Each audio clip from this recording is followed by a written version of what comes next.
There it goes.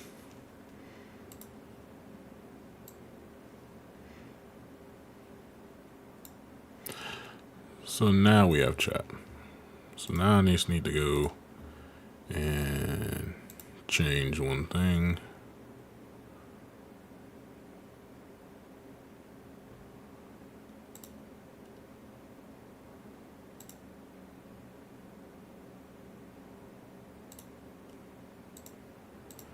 And that is just make sure that this stuff is set up properly so that it goes to the actual, what's it called?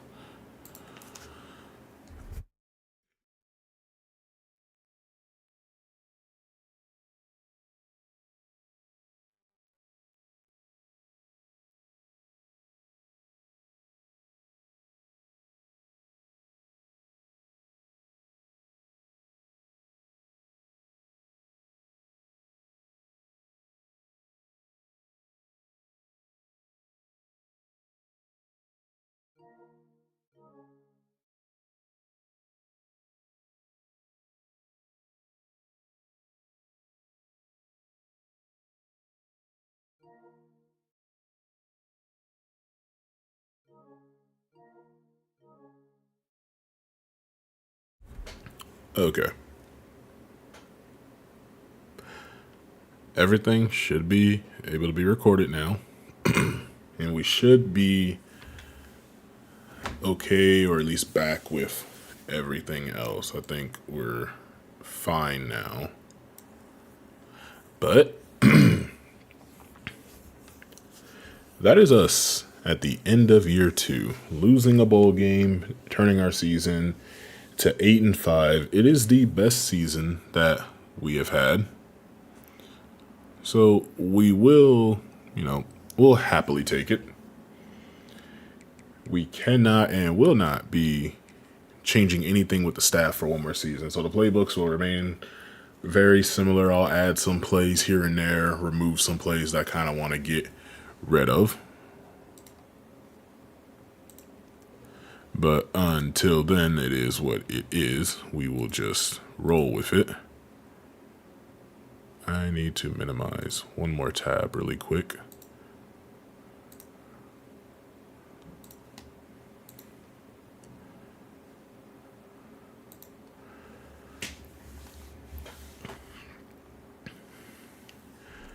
But with our season being done the way that it ended, that definitely sucked. I don't think there's any other way to really look at it. It sucked. We dropped our last couple of games on the year. We kind of just have to eat that, keep it pushing.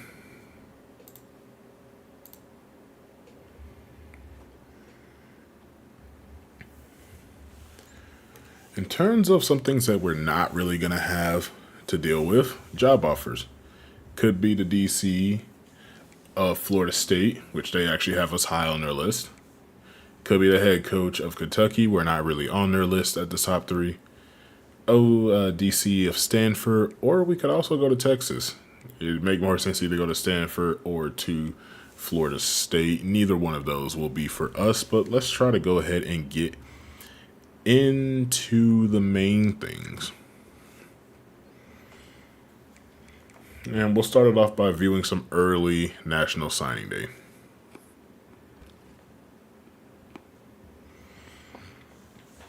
And so what I want to do here is I want to start off by looking at all the players that we currently have that for sure are coming here. I'll move them all to the bottom here in 1 second, so we don't have to worry about where everybody is. They should be at the bottom, and I'll try to keep them towards the bottom.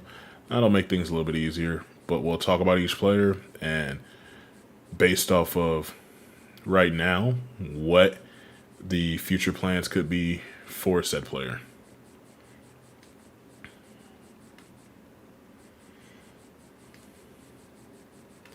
Before I jump into each of the players, making sure I grabbed everybody from the top. If we go look at our draft classes, overall, I don't expect us to be too high. We currently have, at this exact moment, the 78th best draft class. We have 1 4-star being our QB, 5 3-stars, and a 2-star. Now, if we go look in our actual conference, we have 2, 3, 4, 5, 6, 7, 8, ninth best draft class, or 2, 3, 4, 5, sixth worst draft class. Depends on how you look at it. I think we can really turn this around this offseason and really help ourselves. The team that actually, I believe there is a team with multiple 4-stars. Oh yeah, it's Tulane, who has 4 4-stars, 2 linebackers, 2 defensive backs that are coming over to their school. So that's going to be the team that's probably, and I think they're probably still going to be the team that we're going to be dealing the most with. But to start off, Theo Russo, right tackle out of Jonesboro, Georgia. He is normal development, a better run blocker than he is a pass blocker, it seems. Actually, more of a, well, it says well-rounded. I actually think we can work with that. Not so much a finesse guy, a little heavier on the power for him. I don't know if he'll start right away, but with that size, he definitely could become somebody to play probably within year 2, year 3. George Rodriguez. The big thing with him, he is a smaller defensive lineman, and he has 77 finesse moves, and he's got some okay speed. I won't be able to tell you exactly his speed yet until we get to the end of the offseason and we get to see what some of these players can showcase. But 77 finesse moves. I mean, pure pass rusher, if it's a 3rd and long, 2nd and long, like almost obvious passing situation, I'll try to work him onto the field. Other than that, I think he'll pretty much be on the bench. I think we might even start off with a red shirt just to kind of see if he's going to get on the field at all, develop. We'll kind of see, play it by ear as we go. Anthony Scroggins, I don't expect to see him on the field too much. He does have 86 speed, 69 man, 68 zone. I think it's something we can work with. The change of direction is the only thing that's really change of direction, acceleration, and agility, all being lower 80, high 70. That kind of keeps him from being on the field as much for me off bat. Ricardo Grubb, another well-rounded offensive tackle from Georgia. So we've got 2 well-rounded right tackles that are looking to try and make their presence known, hopefully earlier in their careers. And then we have, as of right now, which is the cream of the crop of our draft class of our recruiting class, 4-star QB Dexter Finley, 92 throw power, 76 short, 78 medium, and 67 deep accuracy. Does have 78 speed. He is a dual threat from Decatur, Alabama, so pretty close to home. 75 throw under pressure. I mean, his rating should put him real close to, if not right there with, our current starting quarterback, who will be a senior. Manny Gage, probably the most underrated player so far in this class, at least that we're picking up. He can run out of routes. His catching just has to be a little bit better, and he can throw the ball if need be. As a gadget receiver, I'll try to make sure we get some gadget plays, and he also has star development, meant to make it up that normal and impact, respectively, for Grubb and Finley. And then the last guy that we've picked up so far, LaMarcus Vick. He does have 84 speed, but he, again, can kind of catch a little bit of everything, can kind of run the routes at 66 catching. While it does scare me, it appears like more of he's just going to drop open passes. And if somebody's near him, he'll go catch everything. Whereas Manny Gage needs to be a little less covered. I wouldn't expect to see him catch everything, but I think it's definitely there. Now, some players that I am actually pretty excited about before we get fully into this offseason, because realizing the amount of time that I do have, got a couple hours here that I want to try and get this done with, and yeah, middle of the week. We're not going to get Frank Newcomb. Not worried about him. And we're not going to get Nick Boger. Not worried about him. We did not get Jarek Daly. I was putting some time into trying to get him. We didn't get him. I know he's lower on the coverage, but it was the speed that I was more worried about and a little bit of the tackling ability. I was hoping with 61 tackle, he'd be able to make some plays. Not necessarily be a slot player, but maybe that dime player that comes onto the field. And if they try to run it, he can help out in the run game. But he has gone to Old Dominion. I got to move these players up to the top of the board that I am really interested in talking about.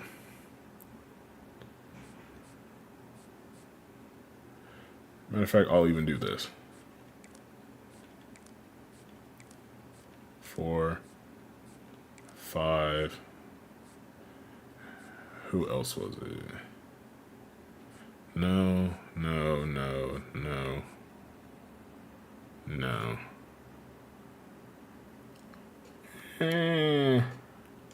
Yeah, I'll do Joey Arma too. Okay.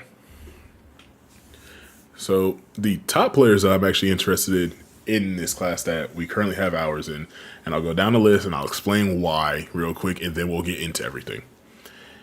Calvin Garrison is a 6'4", 286-pound defensive tackle from the state of Michigan. I feel like he could be a great 3 technique. We already have our nose tackle in Agboko. I really want to try to bring in a 3 tech. That someone who can really start. He's already got Grit Breaker, which helps him on lateral run sheds. He's got Workhorse to protect him from wear and tear, so I think that'll help him be on the field just a little bit more. 80 power moves, 7 finesse moves, and 73 block shedding. I feel like he might be one of our best actual 3 tech defensive tackles as a freshman. Dante Boudreaux comes in 88 speed, 74 zone, and 76 man. The change of direction, agility, leave a little bit out there, as well as the acceleration. I think overall, I might be able to roll him as the strong safety and kind of just leave him there. More of what Kenny Pete was doing for us. If you don't know who Kenny Pete is, it'd be number 49 in this universe. But his role, being able to cover some of the tight ends, some of the running backs out of the backfield, and maybe be able to force some of the runs back into the rest of the defense. I don't expect the biggest of hitters, but I want to see him do some decent tackling, forcing some runs back, and at least some decent coverage. He has Road Dog for the increased composure gains on the road, and the natural, so weather should not be that big of a deal for him. Shelton Peel is an athlete, supposed to be a thumper linebacker at 6'2", 240, 86 speed, 91 acceleration. I really want to get faster in this linebacking core. That's a big thing for me. If we get faster in this linebacking core, I feel like that would help us a lot as well. I feel like we really got killed on some of these outside zones, and I'm hoping by getting that 3 technique as well as having some of our other defensive linemen develop, we can stop the inside run a little bit better.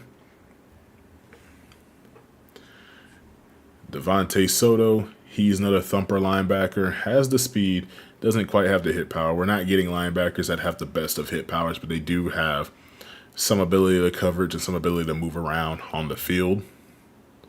Again, we have the natural. This time, instead of being bronze, it is silver, so that helps out even more with the weather impact. No abilities on Peel. Down to Tremaine Vildor. Again, the agility does leave a little bit to be desired, but 73 man, 69 zone, 85 acceleration, and 84 change direction. We're kind of going small, as I'm looking for players more for their skill than their size right now. We're working on the size. That'll come when it comes. And the final guy being Joey Arma. Now, he's listed as a tight end, well, an athlete, but pure possession comes through for tight end. I honestly think he probably could play tight end, fullback, linebacker. We'll have to just find a role for him. Not a blocker. Not really a blocker. Like, at all. Can catch a little bit. A little route running. But he is a stronger player. And 81 speed, 83 acceleration. We'll see what we can get with him.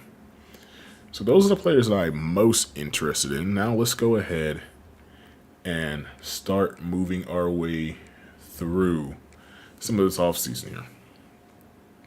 Notre Dame's head coach got fired. They did not have the best of years. I just hate that it doesn't show me what their current record was or what they just did.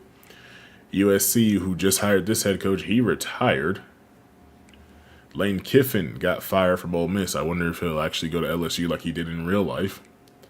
Sam Pittman retired. TCU's Sonny Dykes got fired. Steve Sarkisian, he got fired after, and this is the funny part for this, Arch Manning left, went to LSU, did not play a single snap.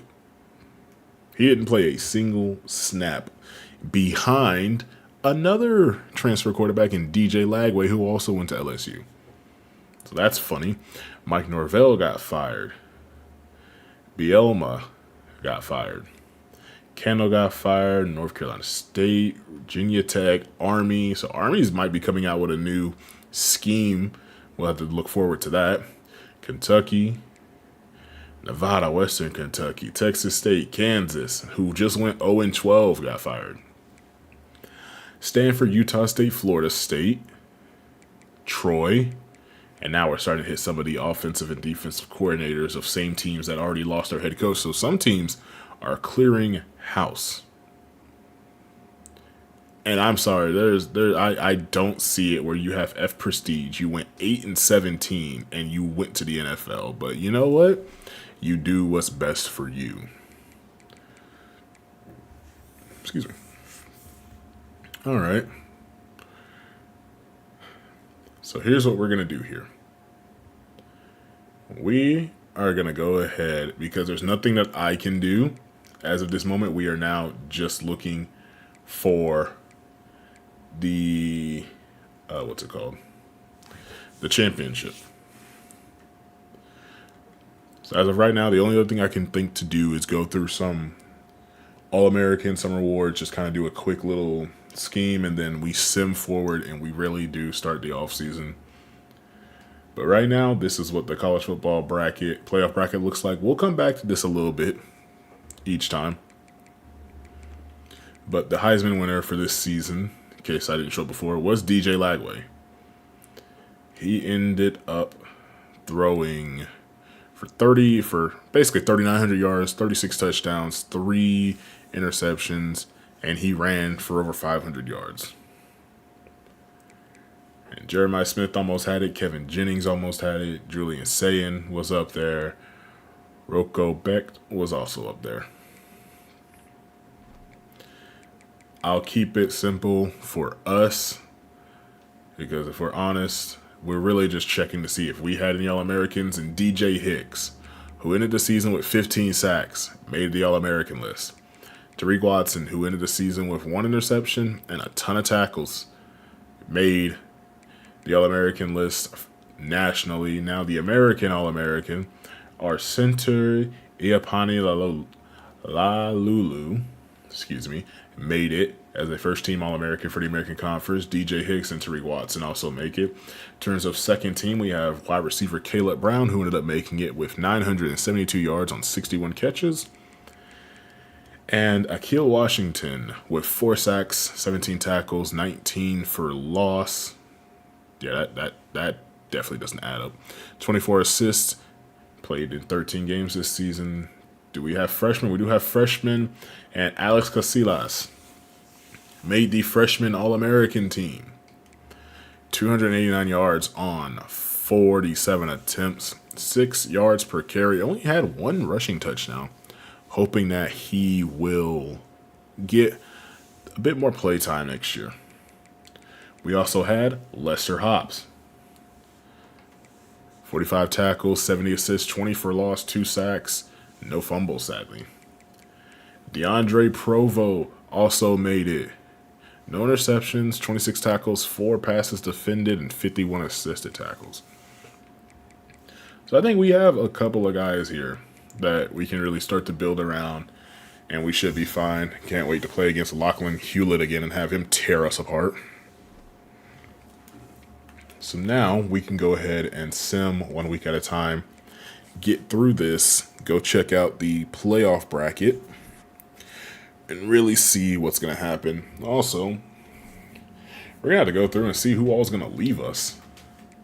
Because not only do we have players that are graduating, we're going to have players that are wanting to just go to a different team. But SMU beats the crap out of Toledo.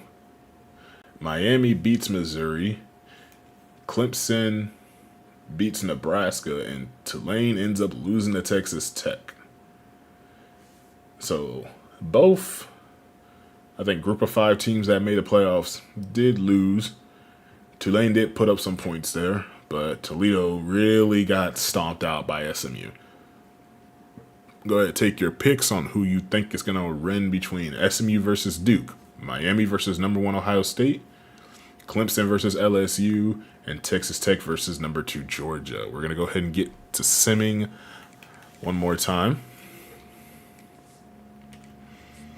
And I think we might actually do a little look into the national championship. We'll kind of just go to the fourth quarter, kind of like go through it, and we'll see if there's anything interesting happening. If it's like the last drive or two, last couple of minutes, we might give it a watch. But if it's a blowout, then if it's anything like the Georgia versus TCU game, we're just going to kind of keep simming all through it. Ooh, okay. Well, that's a shake-up. Both the number 1 and number 2 team, Ohio State, lost to Miami. Georgia lost to Texas Tech. Clemson got the shit beat out of them by LSU. And Duke squeezes by SMU. Hang on here. We actually got to check some of these out. 38-37. I'm trying to think. Last second touchdown, blocked field goal. What happened here? Oh, 2-point conversion. SMU probably tried to go for 2 a couple of times here. Yeah, they went twice. Only got it once. No fumbles, no interception. This was just a tough game all around. Both teams played really well. A pretty even matchup. Right now, Duke looking like the best. Actually, LSU is looking like the best team. What happened in Ohio State versus Miami? Ohio State just couldn't complete the comeback. They held Miami scoreless. They just needed 8 more points, and they probably couldn't get it towards the end there. Each team had a turnover. Each team had an interception. I don't even think we really need to look at this Clemson LSU game. I mean, everything was going to LSU. I'm pretty sure DJ Lagway threw for how much? 379 yards, 5 touchdowns on 28 throws. Well, 28 completions. Oh, yeah, there had to be some interceptions here. 3 turnovers, all 3 of which were interceptions. Yeah, LSU might be the team that dominates everything. But Texas Tech taking down number 2 Georgia. I had Georgia winning it all, but that's just me being a Georgia fan. And they beat him in first downs. They beat him in total offense. They beat him in total plays. Yeah, I think this is where they just had the ball longer. Right? Time possession? Oh, yeah, they had the ball a whole 10 minutes more. Georgia even got the pick. Oh, no, excuse me. Georgia lost a pick. They got picked off. So then, now there were 4. Duke versus Miami in the Rose Bowl. Texas Tech versus against LSU in the Cotton Bowl. I believe, no, that's not Cotton. The All-State Bowl. They really got to bump that up. As we go and we look, who is the team that will make it to the national championship this year? The most important game of the year, a game that I hope we will be playing in soon. We're going to go ahead and just take this look, and then we'll have to sim again in order to pick a team and figure out who we're going to use. And it's Duke against LSU. Both teams won by 2 scores. at least 10 points pretty convincingly. So Duke takes on LSU. That means, hold on. That is redshirt junior Darian Mensah versus, I believe it's a redshirt junior. Nope, a true junior in DJ Lagway. And like I said, Arch Manning ended up going over here for whatever reason and just has not played. If he shoots a transfer portal, I'm going to shoot for it. Why not? Why not take a shot?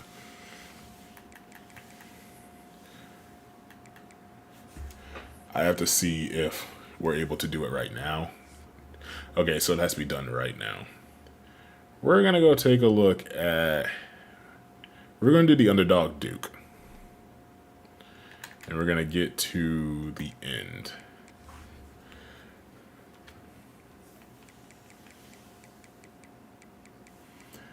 Duke has a chance to do something crazy here.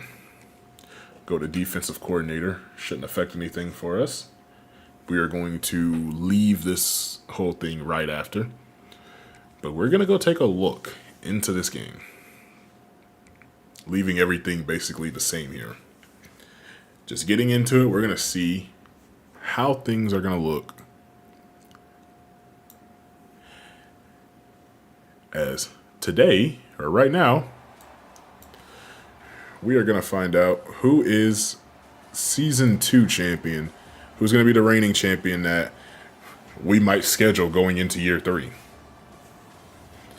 As Duke appears to be the home team, the underdogs at number 4 taking on number 3 LSU. Mensah versus Lagway. Can Mensah solidify himself as a top quarterback by going and winning it all? Or will Lagway come in and continue to prove that he is the best quarterback, one of the best quarterbacks in college football?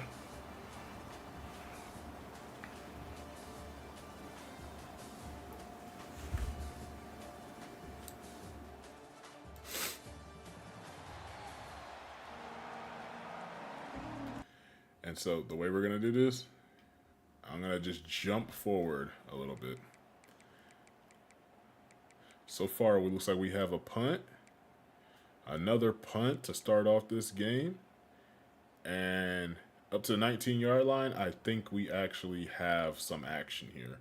I just want to finish the drive. That's what we're going to go with. I just want to do this. I think this will allow us to really check things out here and there. But from the 19-yard line, DJ Lagway looking, red zone going in to try and score the first points of the day. And it's going to be an RPO. This one will be caught. It'll bring up a 3rd and 3. Only 38 passing yards through this first quarter as it has been a defensive slugfest for both teams. And Lagway going to his right side. Incomplete. That will bring up 4th down. And that is LSU having to kick the field goal to score some points on the day.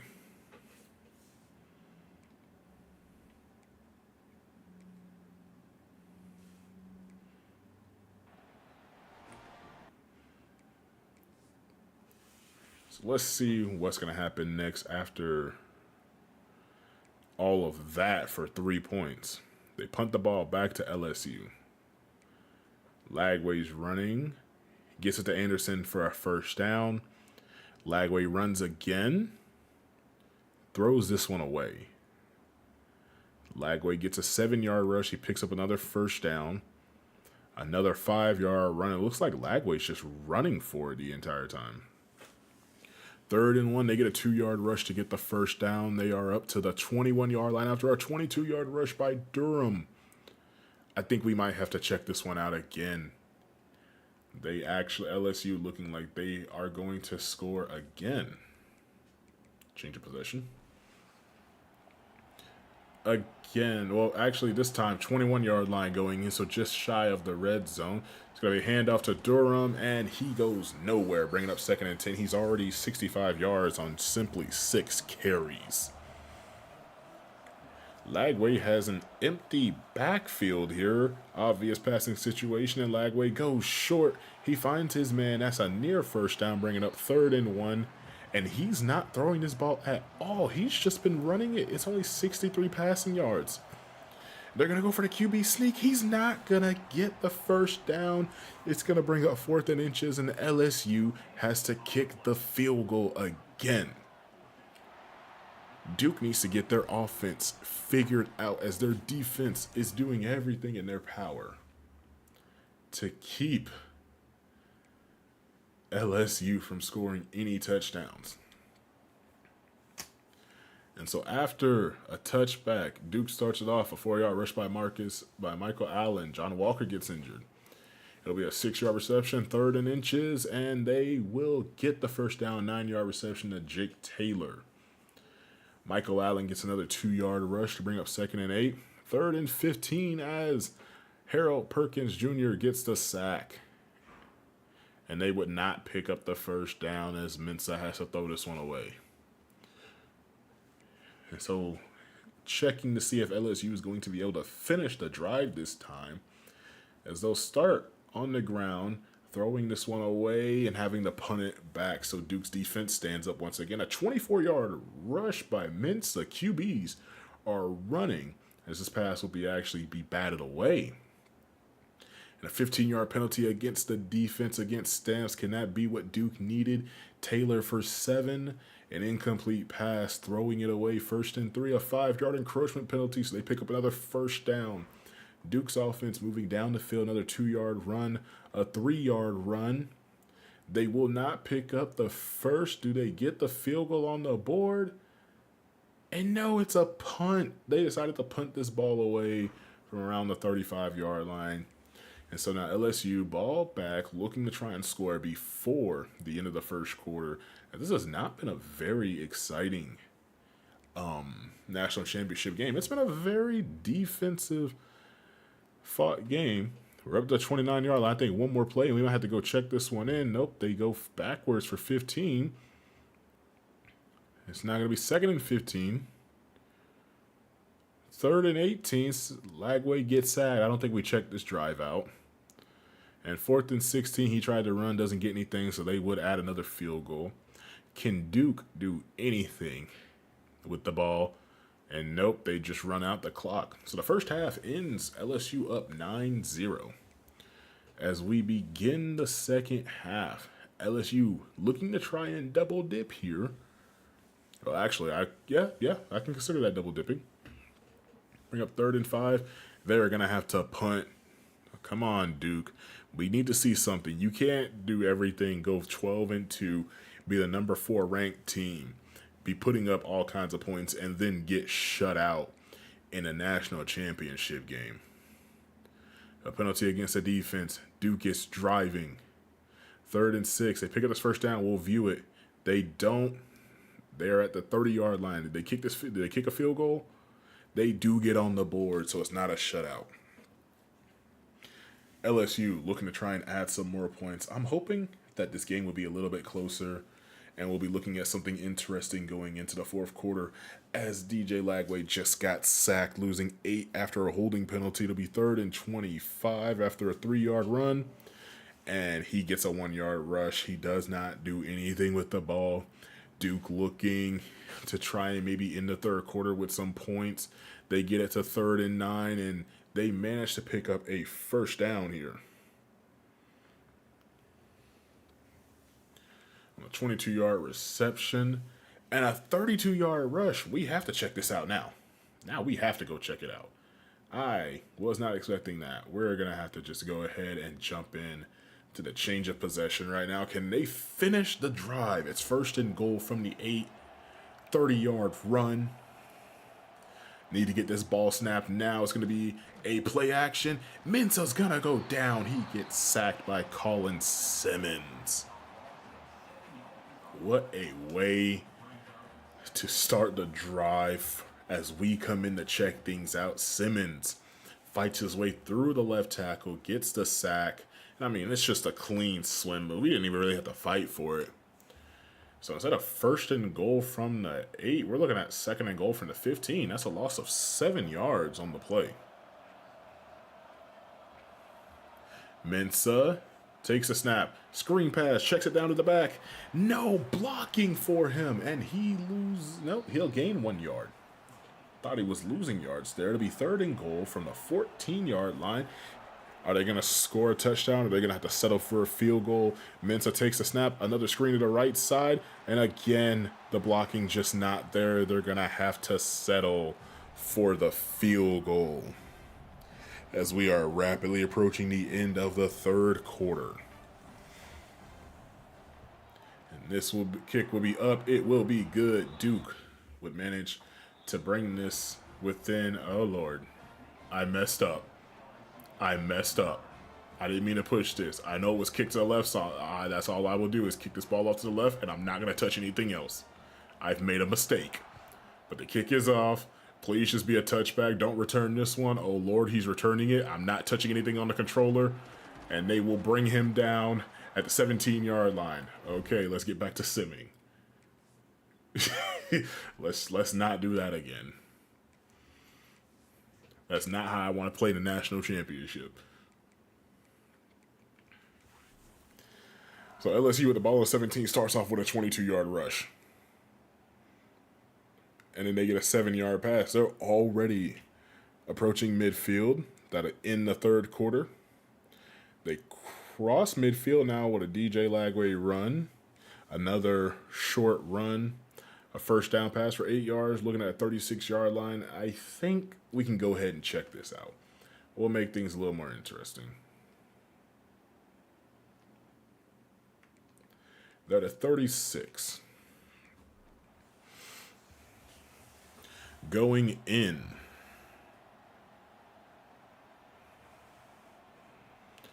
Lagway finally passing the ball. This one will be caught. It's a first down and then some. He's got a chance for the end zone down at the 8-yard line. Finally eclipsing 150 yards for Lagway.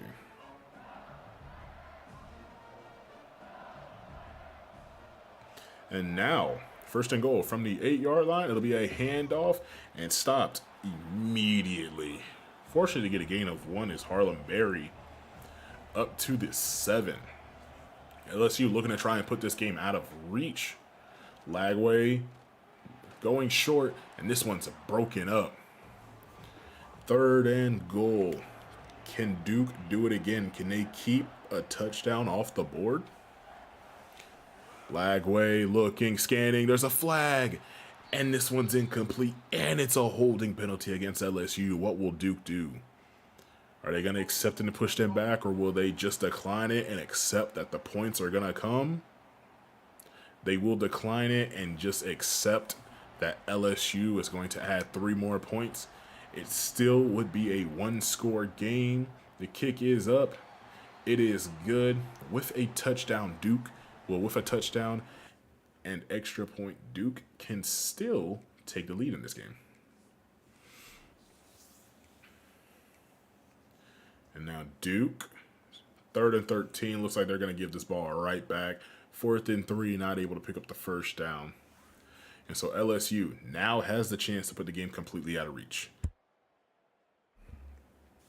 3rd and 10, LSU would get the first down all the way down to the 11-yard line. What is going on? It seems Duke is finally starting to crumble. Their defense has been put on the field again and again and again. Their offense not able to do too much. LSU looking to make it a 2-score game now, whether it be a field goal or a touchdown. This one will be caught inside the 10. Excuse the alarm. I usually have to make breakfast for tomorrow at this time, but I can manage. Now Lagway, 2nd and 8, inside the 10. They can still get a first down without getting a touchdown.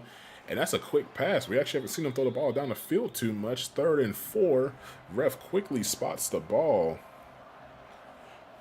Right there on the getting to the end zone. Picked off. Duke is still in this game. Duke still has a chance. What an interception to keep the game alive. Their defense is doing everything in their power to make sure that they have a chance. And now Mensa starts it off with a run. We're getting the 3rd and 4. 1st and 10 on the reception. They go 2nd and 10 after the pass is thrown away. They make it a 3rd and 10 after this pass is batted away. They go 4th and 10. He throws it away again. All right, we need this Duke defense to continue doing what they've been doing all game long, not allowing a touchdown as Lagway is starting to move this ball down the field once again. They've been a bend, don't break defense. Actually, with the way the clock is going, I think we view this one to the end from here. I think we just see how things go. In the last 3 minutes of the game, once again, LSU trying to make it a 2-score game. Duke has their defense on the field trying to hold on. And it will be a 2-yard run with an injury timeout. That will force the clock to stop. The sad part is, even if they get a 2-point conversion here, even if Duke were to score and get a 2-point conversion, it'd mean nothing if LSU still gets a field goal on the board. And this one sniffed out quickly. Duke calls a timeout. 3rd and 11 now. LSU, I think, is still within field goal range, just barely on the edge there. Duke sends the pressure, and this one's batted away. Duke's defense is doing everything they can, everything in their power. Now it comes down to the field goal. Kick is up. It is good. So LSU would make this a 2-score game. 15-6. A defensive slugfest. Not a single touchdown has been scored in this game. And the ball returned up to the 15-yard line. 1st and 10 for Duke, looking for any kind of energy from the offense. Check down to the outside. Mensa thought about running it. He'll get this one out, and it'll be out of bounds. Now, they can still go get a touchdown. They could get the onside. I mean, I think they have enough time if they really push themselves here. Different form of man coverage. Mensa almost immediately wants to run. Nope. And he will dump this one off. It's not a 1st down. So that means the clock will run. 3rd and 1. Mensa checking the play from his coach. Needs to get this ball snapped. Every second is counting right now. And Mensa pushing this ball down the field. This one will be caught. Crossing the 40-yard line. The clock does not stop, even though it was a 1st down. I guess the officiating crew is over here like, oh no, I think it's probably just inside of 2 minutes the clock stops like that. But I thought that was the rest of the game. I don't know. Mensa, stop checking around and snap the ball. You need every second, as his offensive line isn't really blocking for him. And this is going to take us to the 2-minute warning. I know y'all saw that left tackle just horrifically overset his rusher there and almost got his quarterback killed. 2nd and 5, 2-minute warning. Duke needs to get down the field. They need to get down the field quickly, and going short like this isn't going to do it, but they will get the 1st down. Clock stops. Duke trying to get to the line quickly. Get this one snapped. Tick, tick, tick, tick, tick. 1:50 left. I just don't know if Duke really wants to win this football game. Finally pushing the ball downfield again. Another 1st down inside the 30 up to the 22-yard line. The clock's going to start to run before they all get set. 1:40 left. Tick, tick, tick, tick, tick. Can he get into the end zone on this play? Mensa pushing the ball and thought they were going to get this play again. It does force an incompletion, though, which does make the clock stop entirely. So now they get to pick whatever play they want to pick. Get the right personnel on the field for this situation. As Mensa's going to run for it, and he's going to be tackled down. 3rd and 5, 1:30 left. 3rd and 5, getting everybody set. Mensa takes a snap. No drop back, standing strong in the pocket. This will be short of the stick, 4th and inches. potentially for the ball game. If LSU stops them here, it's an auto win for them. They can go ahead and crown themselves as national champions of college football. There's a flag on the play, and it's picked off, and he's trying to return it, and he gets the 10-yard line, and it was a holding penalty on Duke. They shot the offense for Duke, shot themselves in the foot so many times this game. They just could not find a way to score anything beyond field goals. But we have to still give it up to this Duke defense. They have played probably the toughest game of the season for them and have not allowed a single touchdown. The defense can hold their head high, or at least higher than the offense. But even LSU's defense can say they did not allow a touchdown in this game. This is going to be a run play. Just looking to drain the rest of the clock. And this will be the final play of the 2027 college football national championship. And Lagway, rubbing salt into the wound, is gonna score a touchdown. So it's not the last play, but look at LSU running up the score to make this look like a worse game than what it truly was. Trey Green on a simple slant just outruns everybody. Look at the big body receiver go. Just nothing there, nothing to stop him, no reason to not go and score.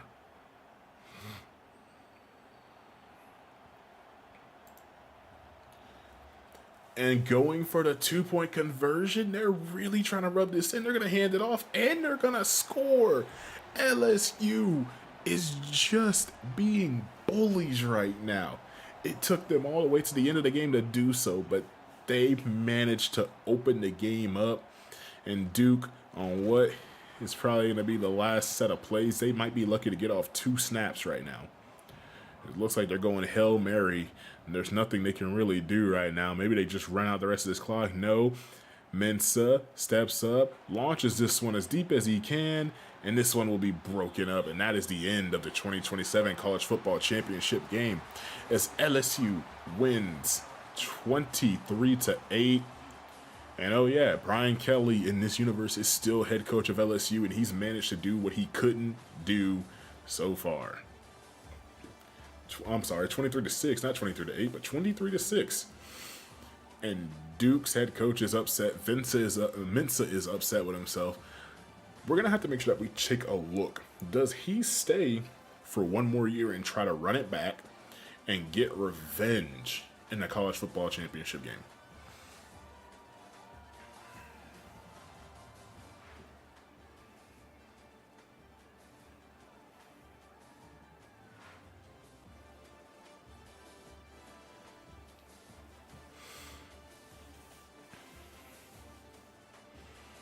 What a way for just things to end there. That was probably, before we, sim past this, we got to go check out the seasons that both Duke and LSU had to get here. Because what do you mean? All the way up to the end? All the way until the end, Duke was doing so well on the defensive side, and they finally broke open. They finally broke. 231 yards and an interception versus 283 yards, 1 touchdown, 1 interception. Really wasn't about the QBs. It was about the defense today.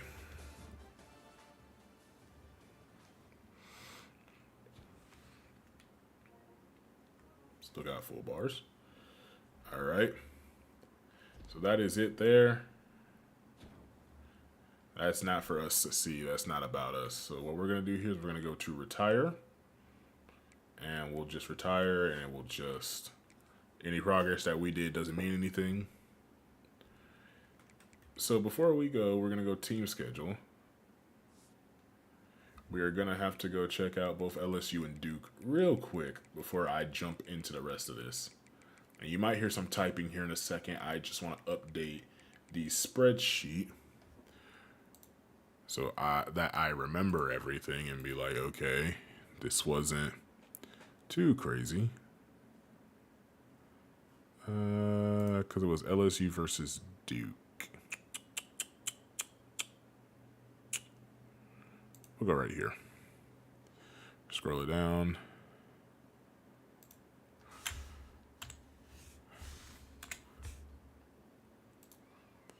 And it was LSU here versus Duke.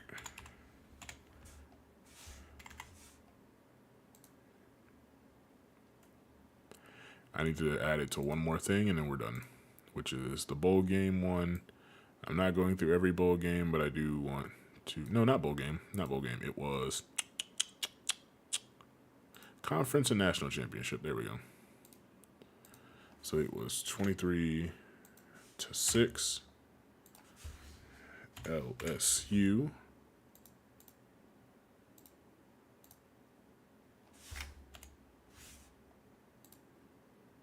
And Duke.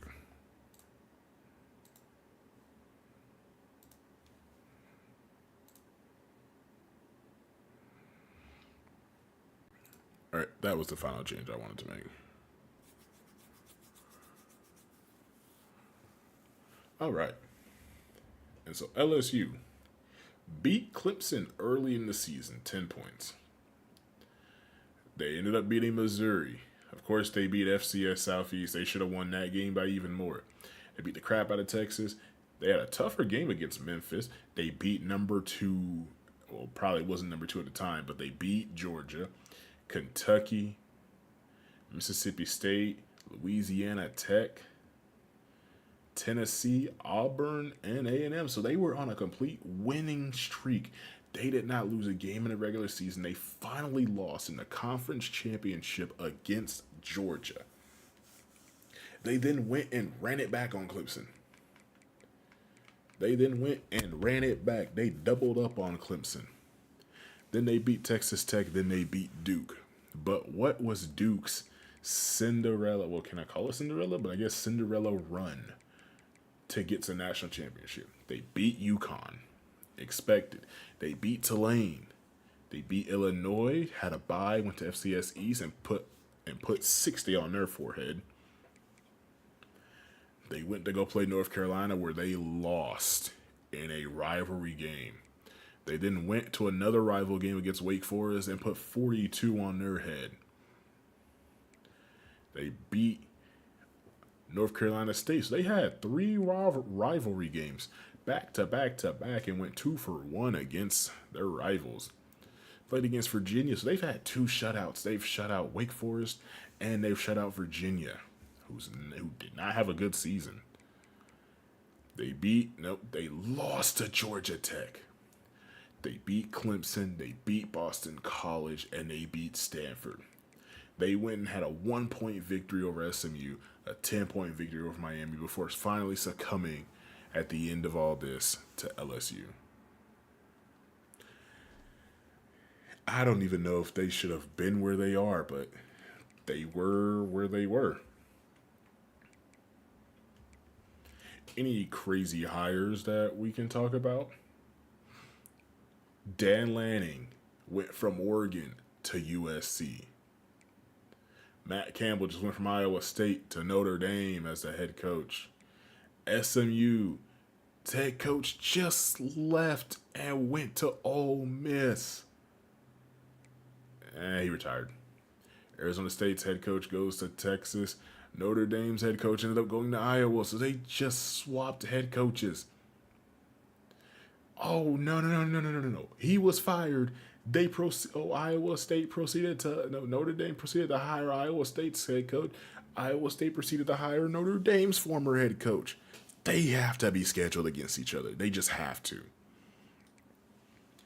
Boise State goes to Stanford. Kansas State goes to TCU. UConn goes to Florida State. Only checking out head coaches. That's the one I'm really interested in. North Texas goes to Arkansas. That's right. Lane Kiffin goes to Oregon. So hang on. An Oregon guy went to USC. Lane Kiffin goes from Ole Miss to Oregon. I think that's an upgrade for him, low key. Maybe, I don't know. We'll call that one in a bit. Colorado State, Jay Norvell to Boise State. Arkansas retired. Steve Sarkisian goes to Florida State. Old Dominion makes his way over to Kansas State. Florida State goes to SMU. Liberty to Virginia Tech. Hawaii to Arizona State. Western Michigan to Kentucky. And TCU to Army.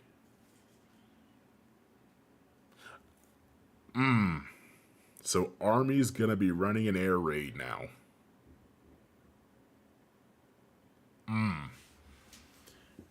Lord, and I thought this team was already scary. Army's going to be running the air raid. I'm not looking forward to that. I hope we go ahead and win this conference and get out of here. I'm not trying to play Army air raid, because if they start getting the players they need, oh, that's going to be deadly.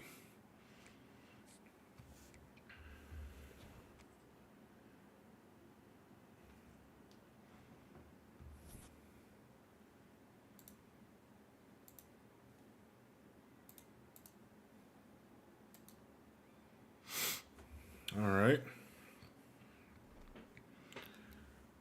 And now the history update. It's the final little skip scene as Brian Kelly takes LSU 15-1, and they manage to go win it all. What a way to end this year. We ended up choking away a chance to even make it to the playoffs, because at one point they had us slotted to do it all, to go in there and maybe win a game or two, and we just choked it away. The top stories: Player of the Week, 2 tackles, 4 defensive, and 4 catches. That was their tight end, Trey Green. That was their tight end that managed to do that. Their tight end is the one who ran for over 80 yards uncontested to go for the go-ahead touchdown. Okay, let's get into the offseason for real now. 1 hour in, and we're finally going to touch the offseason. As Anton Long has reached his top few schools, we are in there. I think now we're going to get to the point where we are seeing players leave. Yep.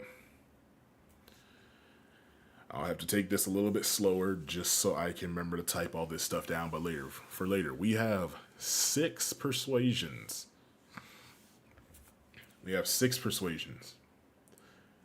Corey Milner, 746 yards on 42 catches, 4 touchdowns. Only had 2 drops this season.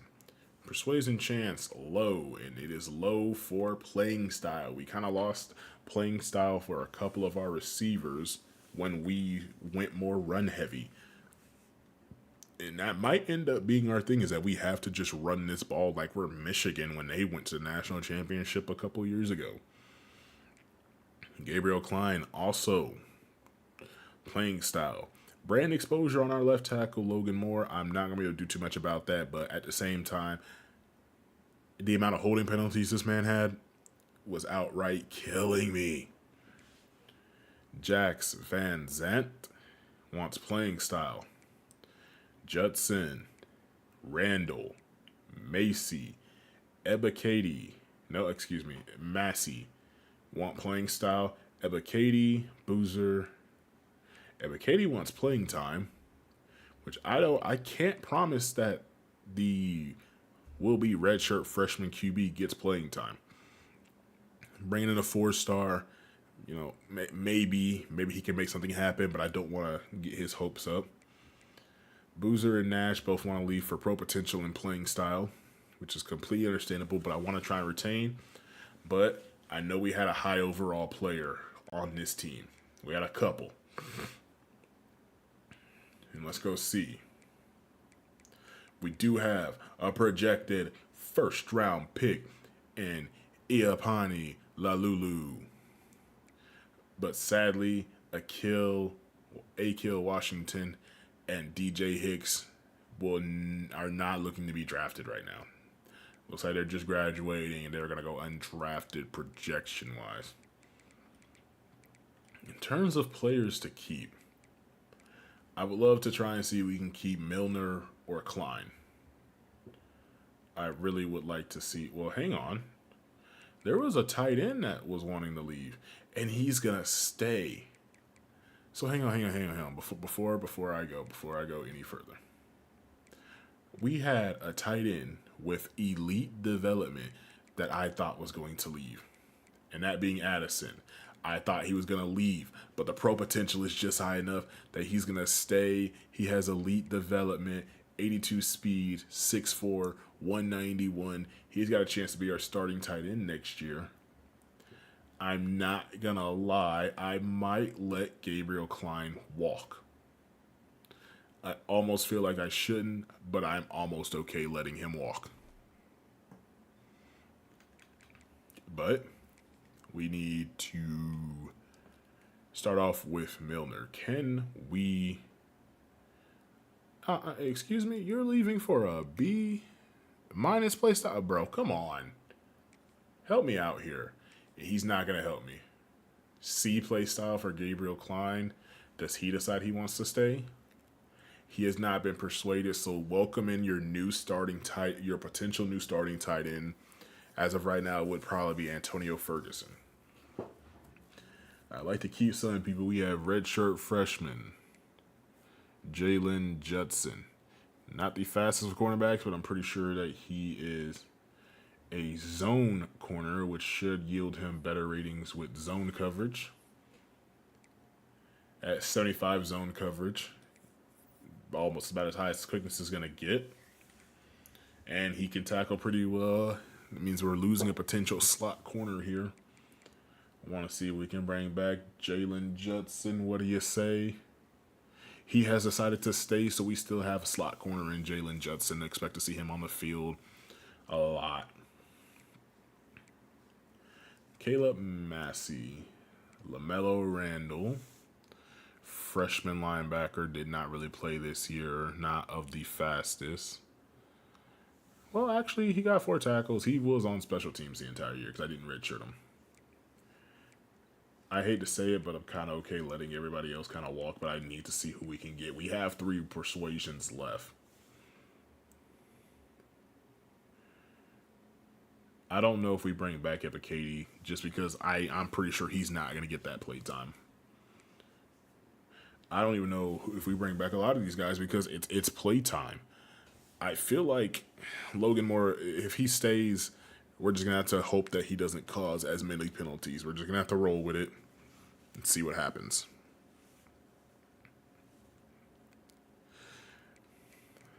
That gives us 2 more persuasions. I don't even know about Nash here. I think Nash is the one with the lower speed at 78 speed for a safety. At 5'10", 201. What's his coverage ability look like? Because he might go to linebacker and just be on special teams. 66 man, 65 zone. He's not the best tackler. I don't know. I think we let him go because he might be somebody that gets cut.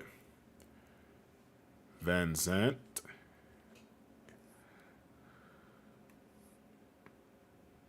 Yeah. He might be able to get a little bit faster. 78 zone coverage. I don't think we can really just let that walk out the door. 73 tackle, 75 pursuit, but no block shedding ability. His IQ is as high as it's going to get, so the intangibles might not go any further. Honestly, I think we just let everybody walk. As crazy as this sounds, I think we just let everybody else walk. Hold on, David Boozer here has team player, which means he might be able to do something different for us. He has decent run blocking, decent pass blocking. He's strong enough.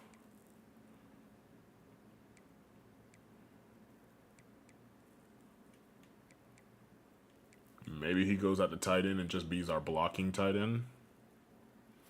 I don't see any speed on him. Let's see if we can bring back Boozer. He has not been persuaded. So then our final persuasion right now, I think we... Can LaMelo Randall get any faster? He can. Okay, we might be able to work with something here. Can't pass rush. He's got a little bit of tackle, but his pursuit is better. 74 zone. I think we try to bring back LaMelo Randall, and we see what happens. Freshman linebacker LaMelo Randall. I know the playing style is F, but what do you say? Not been persuaded. So everybody who wants to transfer is leaving except for Jalen Judson. So that means we're losing our number one receiver, or would have been number one receiver, because Caleb Brown is graduating. So Corey Milner's gone. So right now we have no number one receiver. That is completely up for grabs. Tight end is completely up for grabs. Left tackle. Will linebacker at the moment is kind of up for grabs. We might, have some competition there. I think Mike, it might be solidified by our starting Mike linebacker. His name escapes me right now. Quarterback, we still have Ryder Burton. So we're still good there. But as of right now, receiver, tight end, offensive tackle are completely open to be taken by whoever is coming in there. Excuse me. So we're going to go ahead and sim forward 1 week. And now we're going to go check out the LSU team and the Duke team. I want to see who all they potentially had drafted, as well as what we're going on with right now. Because I want to see how many first-round picks are playing in that game where a touchdown wasn't scored until the last 30 seconds of the game. But we'll start off with the draft results. And we had Iapani Lalulu going in the first round. And Tariq Watson got drafted in the second. No DJ Hicks, no Akil Washington. Now let's start things off by going to Duke and seeing what did they have, who did they have go in this draft. Second round pick for Darian Mensah. So even though they weren't able to really do anything on the offense with against LSU with Duke, he does go second round. Guess that was just a really tough defense he was playing against. Probably the toughest defense he's played against all year. Wesley Williams, a defensive edge rusher, able to make it in the third round, and a sixth round for Matt Craycroft, interior offensive lineman. Now we're going to look at LSU and see how many first rounders they had. DJ Lagway goes first round. Aaron Anderson goes first round. Colin Simmons goes first round. Trey White goes first round. Jaheim Otis. So that's 5 first round picks on this championship team. 3 second round picks in Durham. Harold Perkins, who I believe got a sack or an interception. Ashton Stamps. Third round started off with Ricky Gibson. Arch Manning said, screw it, he's going to the draft, and got picked in the 4th after sitting for a year. What? Wow, he could have stayed for one more season, and he could have been the starter here, and he could have went back to back. But I guess just getting that championship ring was enough. Now he can say that he is a college football champion. Trevin Baugh in the 4th. Jamarius Brown, Tamarcus Cooley, Jalen Braxton, Xavier Brown. Yeah, I'm not going to assume that those are brothers or cousins or anything. Branson Robinson, Donovan Green, and Kobe Stewart.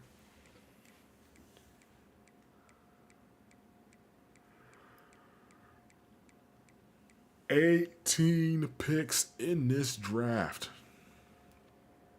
18 players drafted. Any other big name teams? Pretty sure Georgia had quite a few. Yeah, that's expected of Georgia. Hold on, Gunnar Stockton went in the 6th? Dang, that's tough. Okay, but based off some players in our thing, Navy had no players drafted. North Texas had a 7th round wide receiver Go. Notre Dame, although they just got a new head coach, had a lot of players say, you know what, we're just going to go ahead and go. Who's another team in our thing? Rice had no players drafted. SMU had a couple of players drafted here in five total. A third rounder, 4th, 2, 6, and the 7th. They had 2 QBs go in this draft. Okay. Wow. I'm looking for the teams that we play against. Play against Troy. They didn't have anybody get drafted. Tulane, 2nd round pick for the strong safety Bray Hubbard. We're almost done with this. Tulsa had nobody drafted. Of course, we had 2 players drafted. USF, no players drafted. Am I missing a team at all? UTSA had no players drafted. Wake Forest, we played against in the bowl game, no players drafted. I'm missing a team.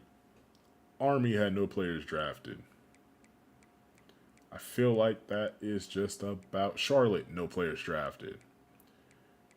I think East Carolina had nobody. I think that's everybody.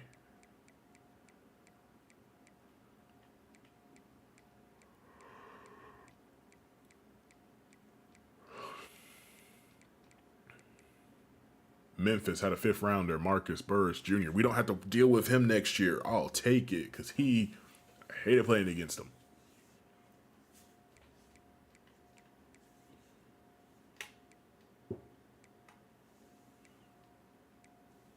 Oh, no, that's Middle Tennessee. We don't play them. I'm doing my final check. I think we got everybody. But I want to be 100% sure. So if we click through all the teams at least once.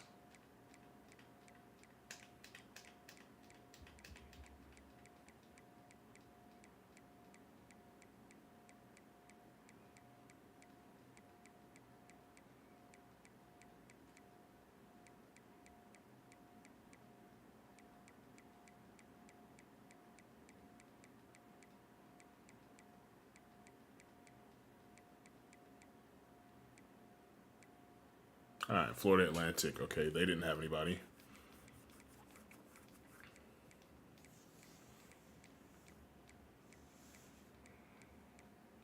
Yeah, I think that's everybody for the American Conference. Okay. So now if we go and we look towards some transfers, and we go ahead and start trying to clean this board up a little bit. Go ahead and take Sami Akbar off the board.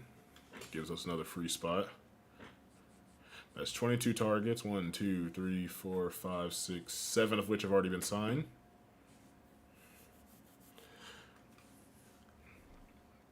And I look at what we need. It says we need a QB. I'm going to stay in the recommended tab. We're not going to go outside of this tab. That makes things a little more difficult. It makes things a little bit more fun in my eyes.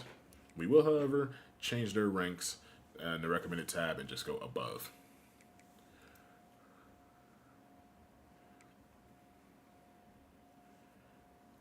I think we're going to start off here with receiver. See if there is a guy that wants to come here and be our new number 1. Can we find somebody that... Like, I want to get a big body, like Perry Thompson. Big body receiver. From Foley, Alabama. Wish I could check out his stats. 43 catches, 685 yards, 7 touchdowns. Only had 2 drops. I think I'm going to add him to the board, and we're going to really go after him. Could definitely be a number 1 there, as we just lost both our starting receivers from last season.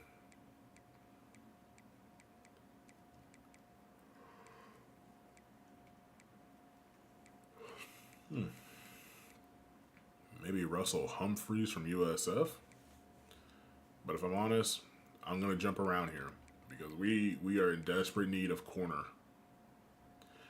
Desperate need of corners. It's almost like whoever the top guys are, I'm willing to just hear out and say, let's go get them. A boundary corner coming from Colorado State, is from Louisiana, is probably going to go to LSU, but we have a chance there. Javon Bali, zone corner, 5'11", slick 167, bump and run, Sensabaugh from North Carolina State. Donovan Starr and Brian Youssef. I feel like we tried to go get him.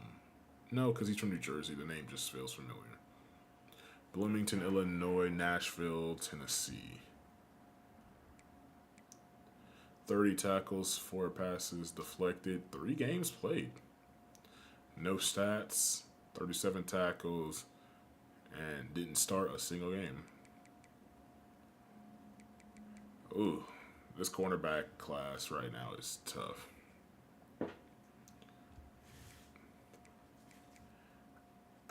With the way we're looking, okay, because I'm doing this wrong, and I want to make sure I do it right. We're doing this wrong. I need to do it right. Can I view roster, and does it already take away those guys that have left? No, it does not. Okay. So right now, Ryder Burton's still here, which is good.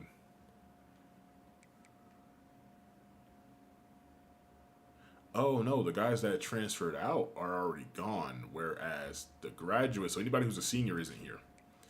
So right now, Iverson Hooks looks like he's slated to be our number 1, with Jalen Elder, Brandon Hawkins, and Jamal Thomas.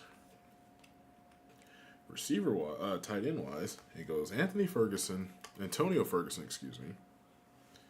We jump down to Evan Bishop, Jalen Addison, Britton Forney, J.C. Sylvie, Caleb Moser. Our left tackle, Logan Moore. I thought the transfer is. I know good and well he didn't say staying, right? Nah, because Corey Milner left. I know he left. Did I mess up? Are we good there? Wait, we actually keep him? We'll find out in a second, because I might have just misread it. Might be keep him. But we could definitely use some help at left guard. We're losing our center, but I believe Cade Martin, redshirt freshman, going to be a redshirt sophomore, might be able to take over this role for us. That means Barry Walker will be the starting right guard again, with Dwayne Myrick right behind him. Right tackle right now would be Jaden Ligon. And Austin Zinner right behind him. As for the edge, nothing really changed on the left side. The right side, Odin Jor, DeMarcus Smith, and Stephen Drake. Might move DeMarcus Smith to the interior. Trying to help out as Hicks is gone. We still have Ogbo. We still have Kidd. We still have Sims, Abreu, Irving. Actually, I think we leave him out there. I don't think we need to move him at all. I think we can kind of just leave him out there on the edge and just be a third big body to really jump in and help us out. No Sam linebackers. We don't need him. It's Lester Hops. Tremaine Flott. That's right. He stayed. He didn't transfer anywhere. He stayed. Although, with the way the linebacking situation is looking, I might have to go ahead and just drop some guys off right now. Will linebacker, Brandon Franklin, gone. So it's McNicholas and Lomax. Cornerback, Watson's gone. Bashir's gone. Miles is gone. So, yeah, we're down 3. So that leaves Judson being our number 1, with Fournette being opposite of him, Keenan Sorsdale, and Damian Kirksey. I do not trust this secondary, the quarterback room, with my life at all. On the back end with the safeties, I'm not feeling the most confident right now. Strong safety-wise, I feel a little bit better with Provo here, Kenny Pete right next to each other. So our big thing that we need to go tackle is cornerback, considering that we'll have 1, 2, 3, probably about 4 underclassmen, because I think upper is like juniors and above. Fournette will be a junior, but really and truly 3 underclassmen and 1 upperclassman. I think we need to address the linebacking situation in our recruiting class, maybe thin that out a little bit. I don't have to worry about defensive tackle besides the guy that I really want in Garrison. I'm really going after him. In terms of edge rusher, I want to see if I can find like a number one guy on our team. I think we can find somebody to be that number one guy. And then we need to attack the guard position. So I need receiver, guard, cornerback are my big ones. Those are the big threes that I need to really attack here.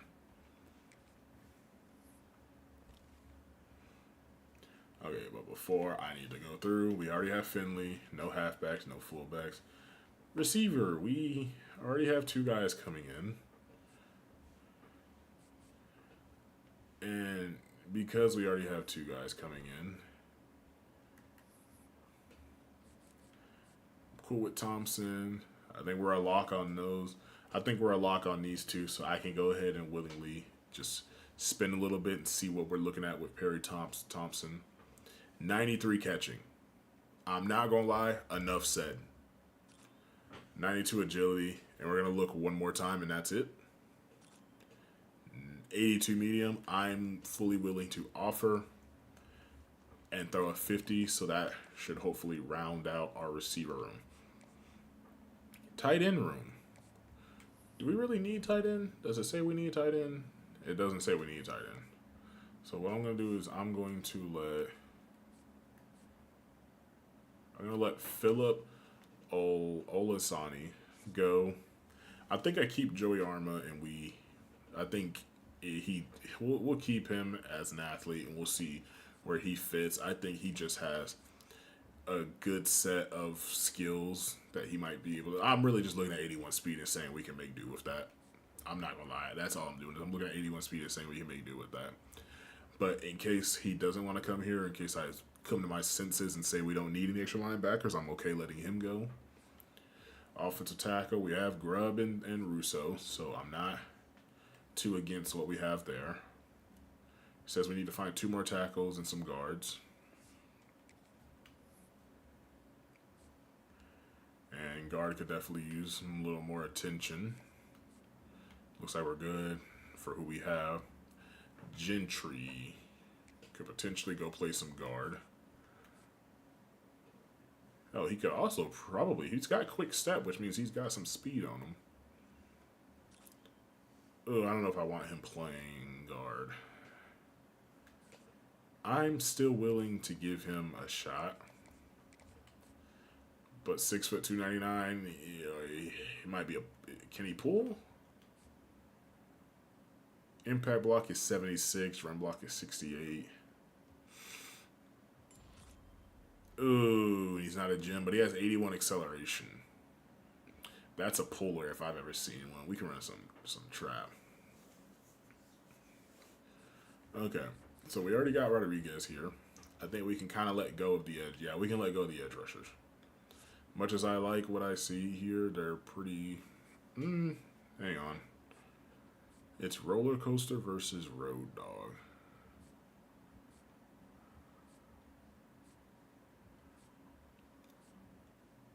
Yeah, I'll let Emilio Hart go, and I might still tackle Anton Long a little bit. Throw a little 10 on him.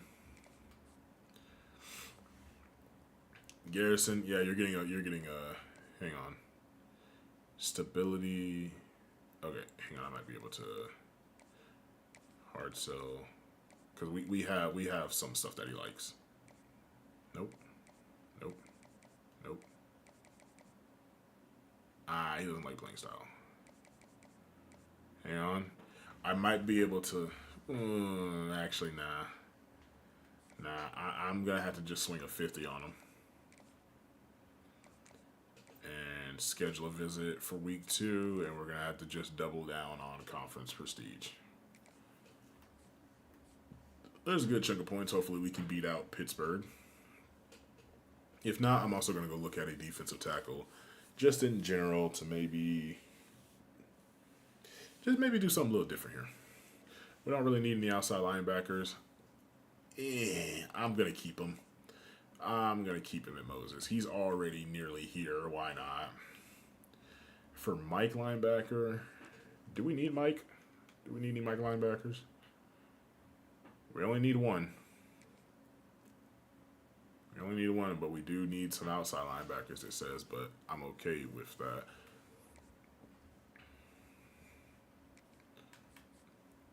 '86 speed, 91 accelerations versus 87, 90. We're at better play rack, better coverage, better pursuit, better tackle and hit power.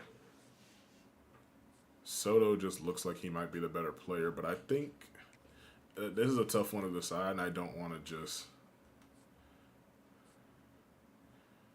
From Decatur, Georgia, Alabaster, Alabama. Ooh. Do we go with the hometown kid? I mean, I know he's a little bit further away from picking, but... And Soto's so quick, so close to committing.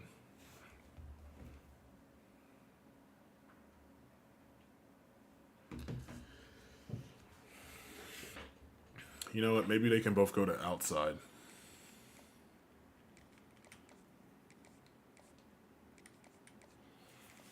I do like the both of them. Bigger linebackers, they do have speed. You can definitely see what they got. Okay, safety-wise, I only need one free safety. I only need one. We have Scroggins, who's a 2-star. I want Boudreaux. I want Vildor. Do we need a strong safety at all? No, and we have more than enough safety, so I need to figure out who I want to go for. Who's better between you guys? 88 speed versus 89 speed. 76 man, 74 zone versus 73, 69. Neither one of you can press. Neither one of you can catch. Change of direction, agility, acceleration are not the best. You have mental abilities and you don't. And you have schools like A&M, Texas Tech. Yeah, you're probably going to stay in Texas. I'm going to let Boudreaux go. And I'm going to put my money on the Mississippi native, proximity to home guy. Because he even wants brand exposure, which means he's probably going to be gone after this year if we don't do good. So I'm okay letting you go. And I'm okay putting my 50 on you to get you to go ahead and come over here. Okay, so then every other position I think I'm okay with. Now, I want to go and see if I can find us some offensive guard help.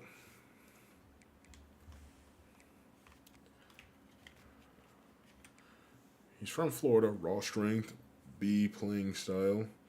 Gonna be a senior. He's interested in staying closer to home, so a couple Florida teams. Central Michigan's up there for play time, I assume. What does he want? Playing style, raw strength. That means he wants to run this ball quite a bit. I'm okay running this ball. I also have Devin Harper from Colorado. He's really from Shreveport, Louisiana. He wants championship contender. Got a playing style for an agile true freshman in Kenyon Fletcher. Interested in schools like Tennessee, Mid-Tennessee, Mississippi State, and Georgia State. I think that's Georgia State. Didn't take a single snap. Okay, so we got a guy that only allowed one sack from Douglasville, Georgia. Coming from Georgia Tech, he's interested in staying close. Clemson, Georgia, no Alabama school. Guy from Troy, 900 snaps played, only allowed one sack. Can he come up to the competition? Was that a sack? Did he allow that sack from one of our players? That'd be funny if he did. From Cedar Hills, Utah. It'd be easier for him to go back home to get closer to home to Texas. Right now, I think Joe Brown is probably up there on my list.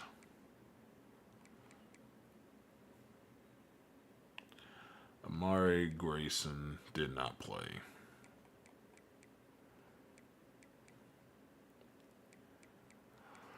I mean, I doubt we're just going to get one of these bigger names to come over here. Excuse me. Yeah, he's trying to stay on the West Coast, so I'm going to let that one roll. Got to do it where it makes sense for them. Eddie Pierre-Louis, going to end up being a senior. He's allowed 4 sacks and 926 snaps. Whereas Briggs over here at Georgia Tech, 1 sack, 939. So he's played a couple more snaps and only allowed 1 sack. So I'm going to go ahead and add him to the board. We're 9th on his list. Never mind. He's championship contender. I don't want to deal with that. Does Troy have the same type of 900 snaps? 1,099 snaps from San Diego State. What do you want? Championship contender, and he's specifically looking West Coast. Championship contender. So everybody wants like that championship contender. Octavius Woody, 455. He's played 6 games. Those 6 games he started and did not allow a sack. And he's from Alabama, looking to go from UL Monroe. He's going to be a senior next year. I think he's one guy I'm willing to go push for. 576 ranked player. We'll come back for this. QB-wise, we have a senior and we have a true freshman coming in. So neither one of these top guys from Virginia or SMU are going to be looking for us at all, which is understandable. Kiki or G. Transfer freshman. Did not play. From Dallas, Georgia. Backfield creator. 20th in the state, 30th at the position, 179. From Clemson. He didn't play at all, but he didn't win a national championship either. Alabama's Marcus Hardy, dual threat. I want someone to come in as like a junior and just see if they can take the job from the senior. So I guess we're looking for sophomores right now. They're looking to take that chance.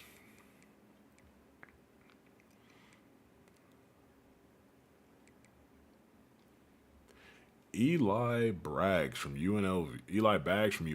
25 touchdowns, 12 interceptions, 3,500 yards, 296 of which were on the ground. He's looking to come over to the East. I'll take a look and see what we can do with him. He is a backfield creator. Elijah Thomas. He wants playing time. Pocket passing QB. No stats.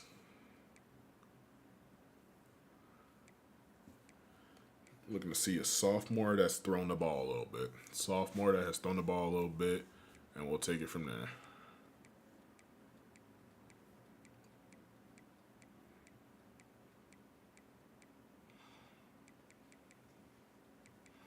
Asking for a lot now, sophomores that have thrown the ball. Let's go back to the top. One more go through real quick.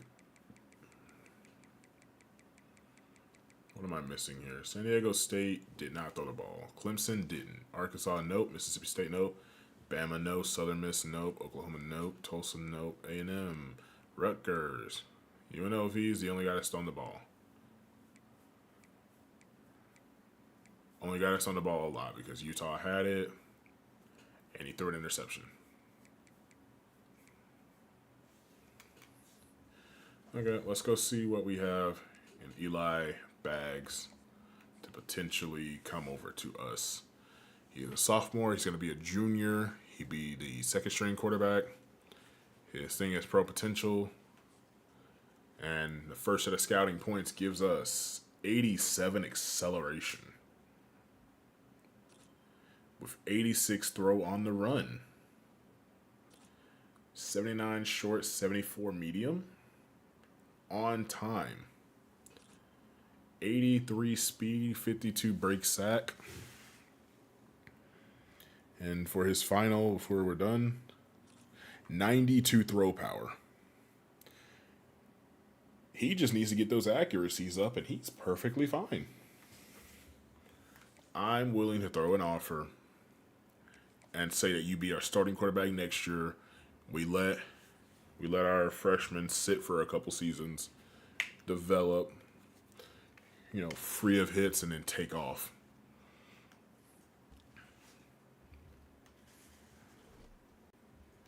Now we're going to go look at tackling guard. Tackling guard, tackling guard. Those are big ones that I really need to attack. Well-rounded left tackle. Okay. 3 sacks allowed. 9 allowed. Oh, jeez. Didn't play. Not really play. 9 sacks. 11. 1, but not enough snaps to really mean 9. Picking the belt. Oh, here you go. Here you go. Tommy Kinsler the fourth. Pro potential. We're sitting at a B plus because we had some players drafted. 6'6", 340. Raw strength. I know we pass the ball a lot, but I'm willing because I know we're gonna run this ball a lot.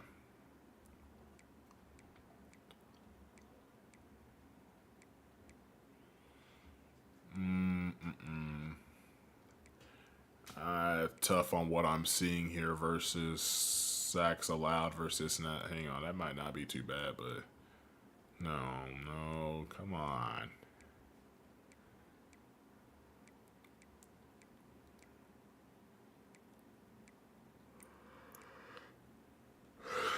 A lot of the 2 stars here. So I might have to take, best of what I can see. If I see those like these thousands with 8, every 100 or so snaps they were giving up 1. That's another raw strength player.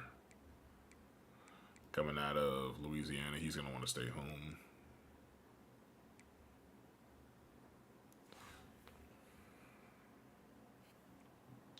Played 12 games, so he's going to be a sophomore.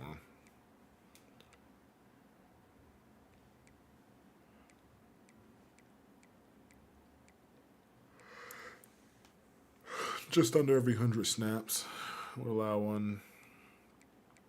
And playing style, I'm willing to go after you. So now let's go look at the tackle situation really quick.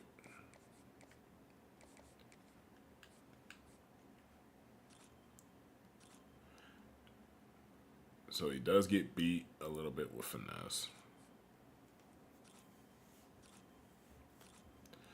Okay. So the way we're going to do this is I'm going to put my last 50s on these 2 to help out the tackles, and then we're going to sim.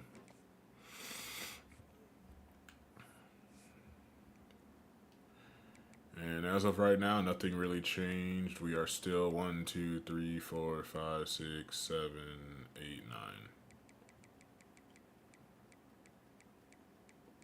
Yep, 9th class. USF has the most. I think they have the most.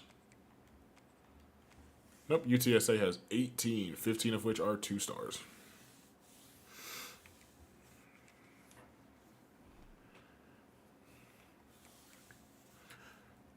Okay, simming forward 1 more week.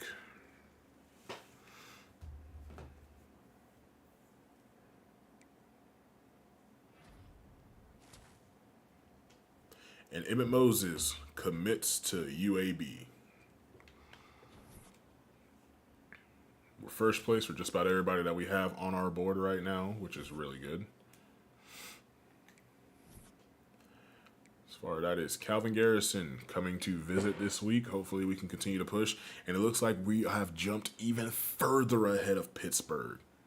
Might be getting his power rushing 3-tech defensive tackle at 6'4", 286 pounds. Tremaine Vildor, we still have him looking strong. Perry Thompson, only one I've offered him. Tommy Kinsler, looks like we're the only one on there. Gentry, looks like we're there for him as well. Jimmy Akbar, I'm cool letting him go, I'm not going to lie. And Tavius Woody, I don't think we put any points on him yet. Bags, we're having a fight with North Carolina for him. And Ben York. So we need to go put some points on Woody for Auburn and West Virginia run away with him. See if that changes anything.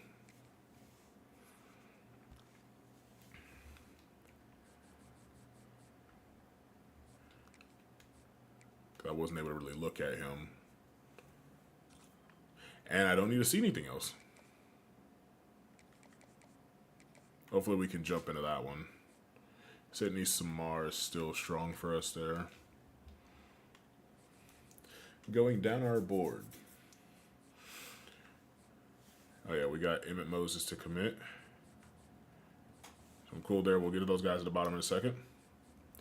Vildor. Looks like we can schedule, but we don't need to. So far, so good. We are good on everybody. Gentry, yep, we're good on everybody so far, so good. And we have our guys that have already committed. Perry Thompson, we're good. Woody, I'm hoping that we can get a little something here. Bags, we're gonna have a fight on our hands for this guy. We're gonna have a fight on our hands for this guy. He's not interested in playing style. It's pro potential, which is up to a B for us right now. A B minus. Is there anybody else that I really want to go look at? Says we still need some guard help, and Jesus, we need some corner help. I didn't even look at them.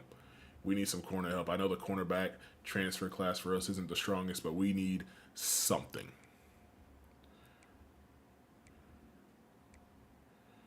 We're gonna have to fight. We're gonna have to fight some people for it.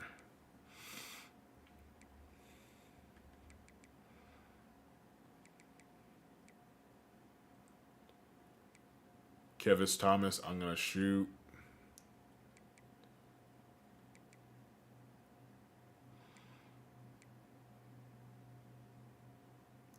Jordan Tony. He's got some Georgia. I mean, he's 6'4". Yeah, I'm shooting on both of them. I'll take my chances right now.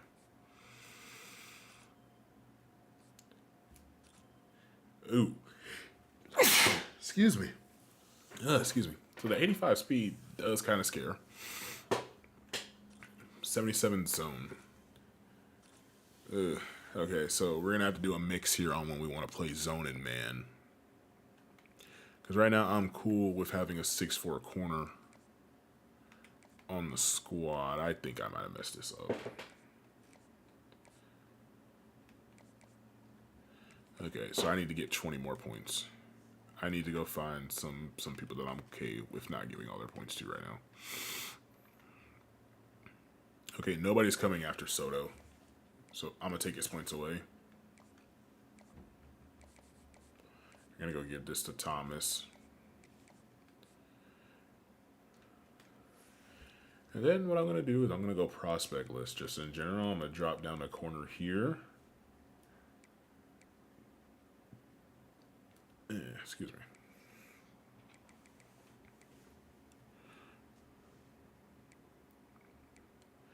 And you know what I'm going to do? I'm going to throw out an offer just to Samaj James. And just see if that gets his attention to be like, hey, look, nobody else is throwing you an offer. Let's see what we can do here. See if you come here and get some playtime, right? All right, you see what I'm doing? You see what I'm doing here? Y'all gonna like this.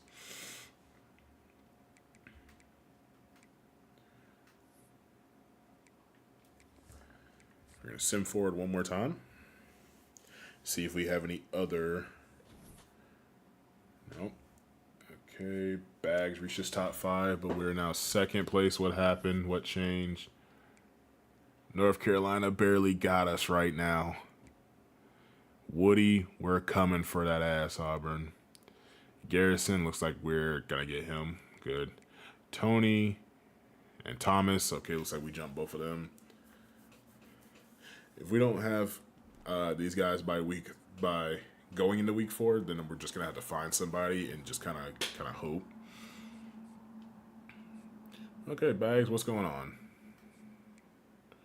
You want championship contender? Ooh, they're probably gonna beat us there. We know you want conference prestige. We're gonna schedule a visit.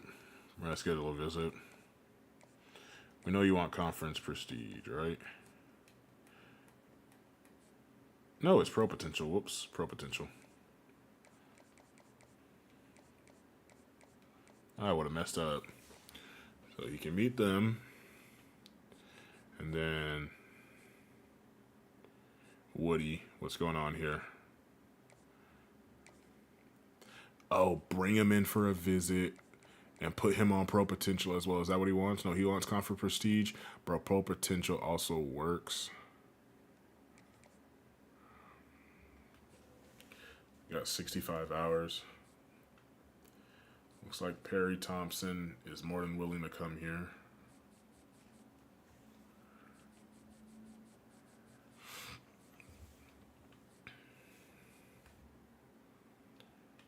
I think I'll keep him on the board.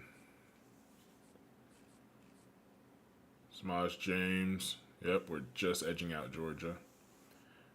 Got these Mike linebackers, which I'm okay with. Emmett Moses already committed. Garrison should commit here. Long, hopefully, will commit here.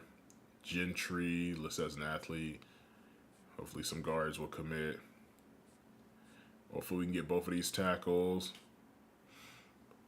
Joey Arma. I think I said I wanted to keep him and just figure out what's going to happen with the tight end room. We have our receivers pretty much figured out, I think, on what we're going to do here.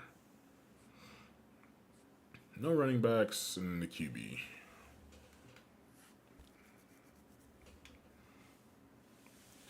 Okay, now for the top people.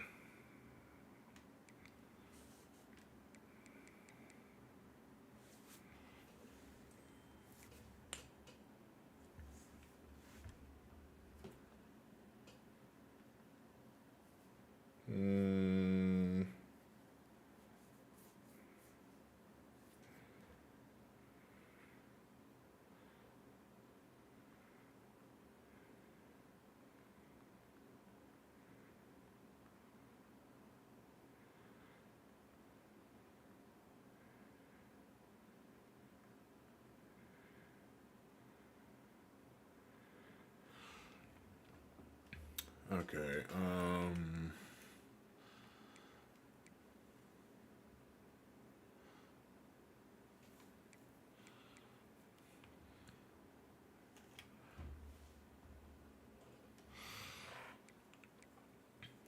Shakai Woods. I know he's a gap specialist, but I think we're okay.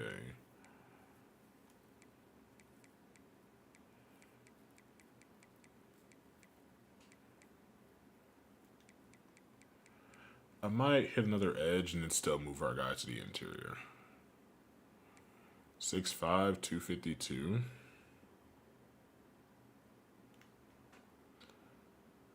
Speed rusher, Sean Seabrooks. It's going to be a senior. Tennessee. I know we don't really need edge, but I'm considering moving somebody. I'm considering moving, what's his name, the nose tackle. Just for the simple fact that Ogboko got hurt last year and we really couldn't stop the run when he wasn't there. 88 acceleration. His finesse moves are up there. Power moves are up there. I kind of want to just offer. Drop a 25. Do I want to scout him again? No. We're going to drop a 50 and we'll scout him next week. Sean Seabrooks. Can I please, am I able to check stats on him?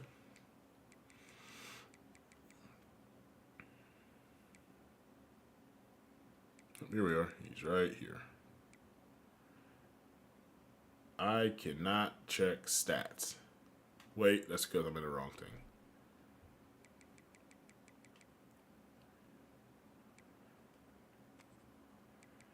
And he's one of the top guys. 5 sacks. Okay. Played in 12 games. Honestly, it literally would be the Akel Washington replacement. I'm kind of okay with that.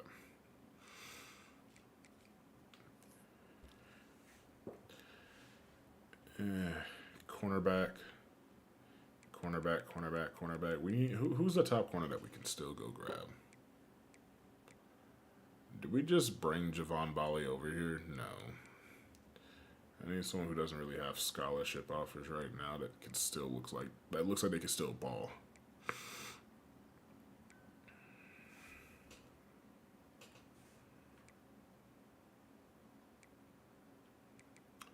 I guess Chase Davis might be our guy at 6'3", 187. Did have an interception, 6 pass deflections. A lot of these other guys already taken.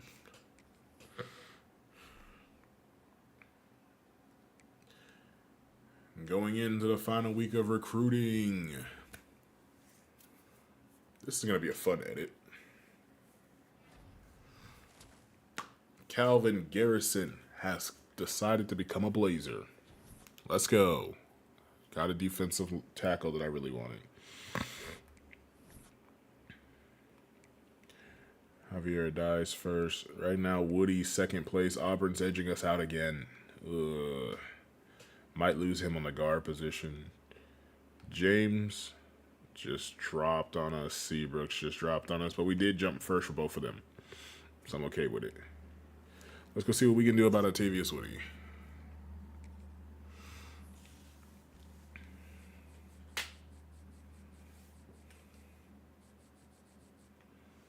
What do we have to do, man? What do we have to do? Okay. I'm taking a big risk here. We might not even get him. We're just going to have to go all 3 to checks and see what happens.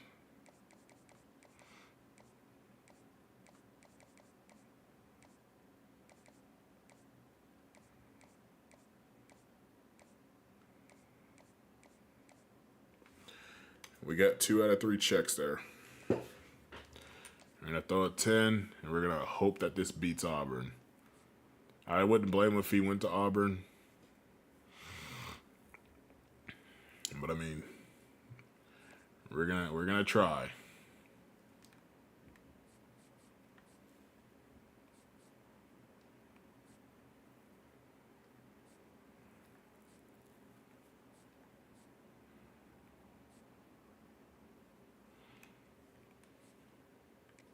Hawaii offered a damn scholarship. Oh. Huh. You know, that changes a lot. I'm willing to throw a 50 on you, like, almost immediately. Just to see, man.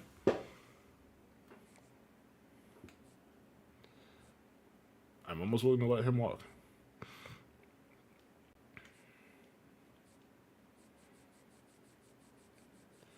Are we good up here? Oh, yeah, we edged out North Carolina, all right.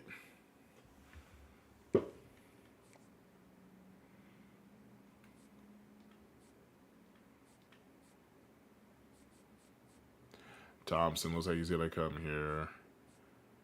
Do we really need 5? Does it say we need 5? We need 5. Oh, we need one more now, apparently. And now we need because it's finally realizing what we really need. I think it's because they're finally like moving players around. Hang on. I think because this is the final one and now players are starting to really decide where they want to go.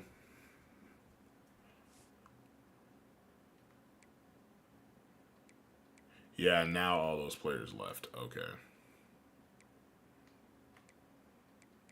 And yeah, our receiver room looks horrific.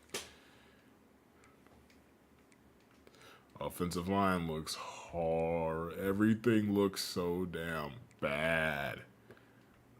Oh, it's gonna be a tough season.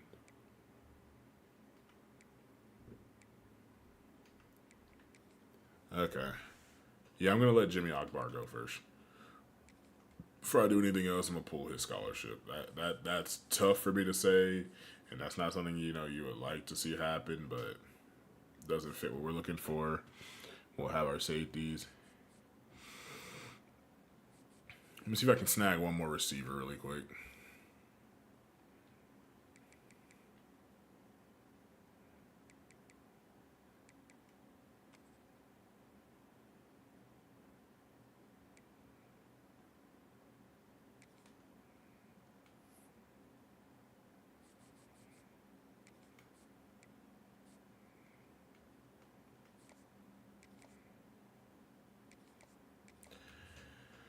Okay, and that's it.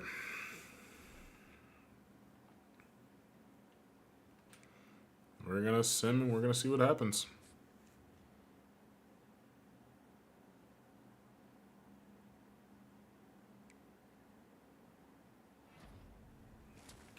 Perry Thompson, probably becomes our new #1 receiver.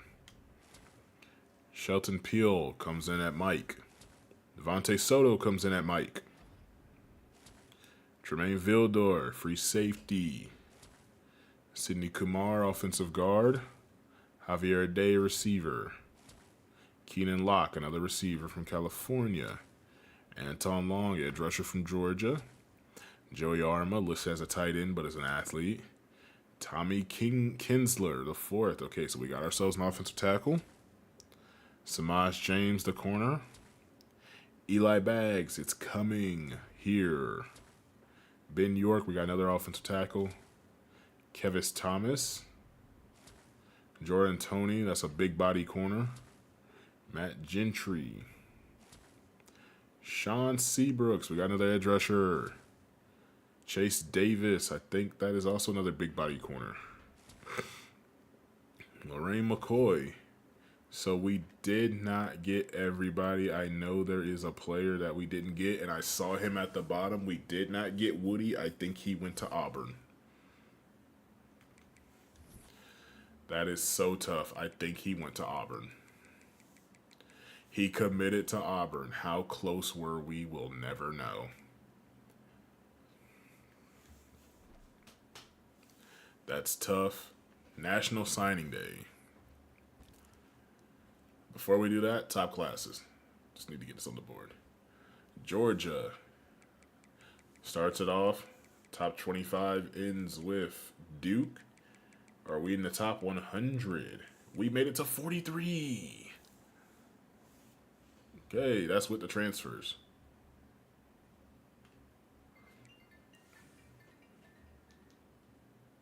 Now with just recruits, where did we rank at?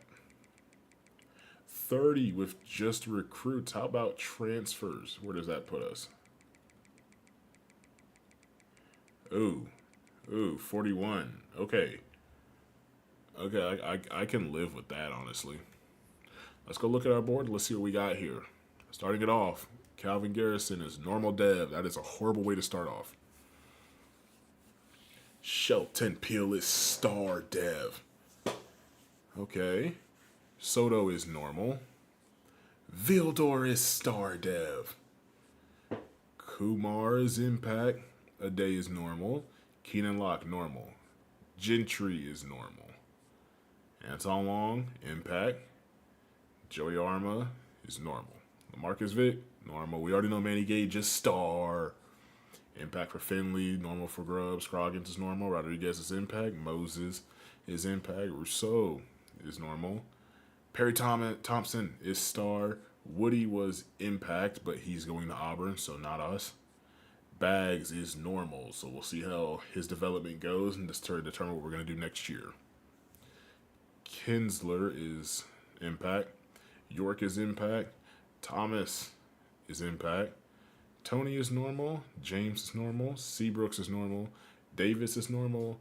And a guy that we just took a flyer on, Lorraine McCoy, is star dev. So we just got 2 #1 receivers, hopefully, to be able to come here.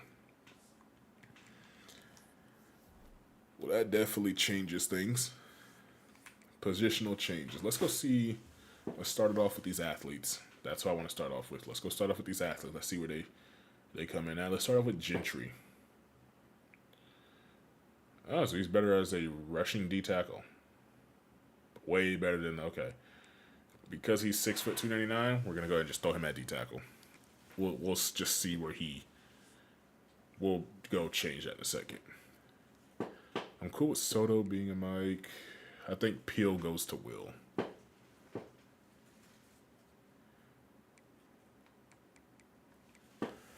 Yeah, I think Peele goes to Will. We'll throw Soto at Mike.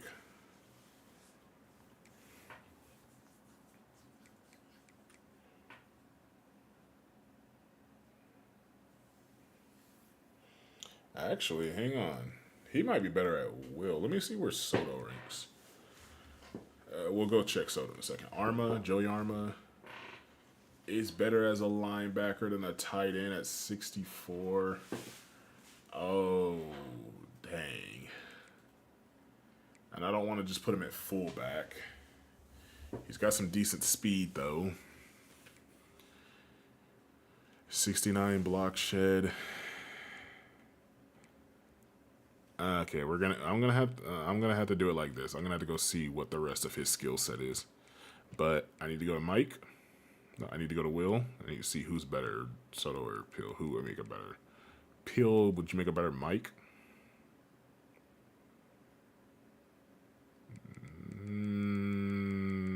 Where the hell is Mike on you? Yeah, you make a better Mike at 69 overall. Yeah, go to Mike linebacker. Right there in the middle. There you go.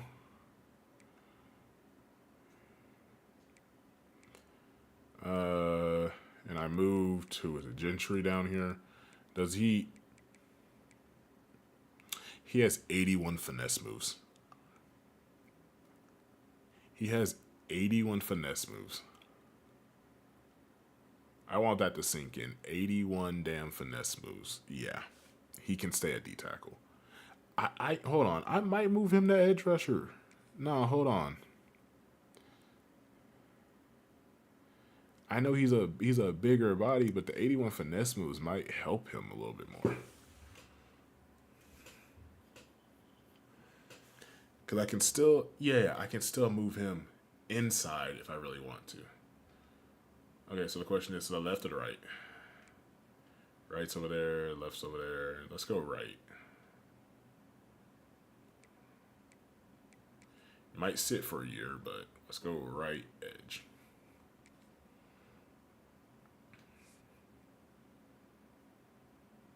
Okay, now we need to go to all real quick.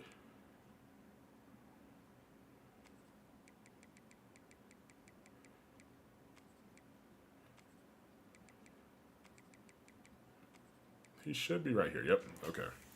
81 speed. Not the best awareness. He can break a couple tackles. He can truck. He can stiff arm a little bit. A little juke and catch. Catching traffic. Spec catch. Not really a route runner. Can jump a little bit. Can't throw the ball. I'm not going to use him as a blocker. I don't expect to. 85 tackle. 76 hit power. 69 block shed, 62 finesse, and 60 power, so I don't want to put him on the line. He'd have to be a linebacker if he was going to go over there. 79 pursuit, 62 zone. Yeah, 72 kick return. Okay, so he's going to go play some linebacker. And I think we're going to put him at Will, and he's going to see if he can earn some snaps. Okay, is there anybody I really want to move? Let's back out of this for a second. And I'm finna call it in a little bit. But is there anybody else I want to move? Ryder Burton has Finley right behind him, and Bags. Bags and Finley are virtually the same right now.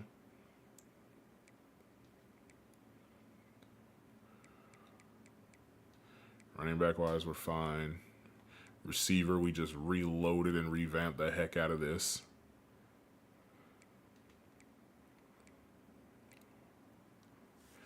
Arma could probably still come down here and play some tight end, although he be 69. Now, the offensive line is going to be a major weak point.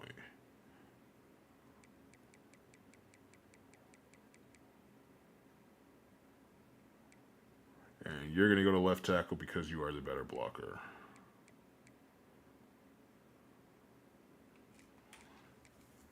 So, tackle position looks a little bit better now. Oh, no, we kept Logan Moore. Hang on. It's our left guard position that needs the help. Yeah, go inside the left guard for me. Asking a lot of you, Ben York.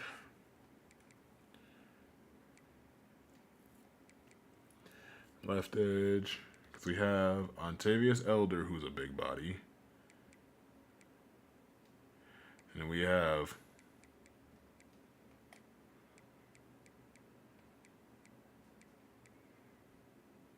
Oh, he left. I didn't even remember that Marcus left. Okay, that is on me. Do I want to put Ontavious as a D tackle? nose. 3 nose, 3 nose. So 1, 2, 3, 1, 2, 3. He wouldn't get any playtime, so I'm gonna leave him. Be rotating through these linebackers kind of crazily. Corners are good.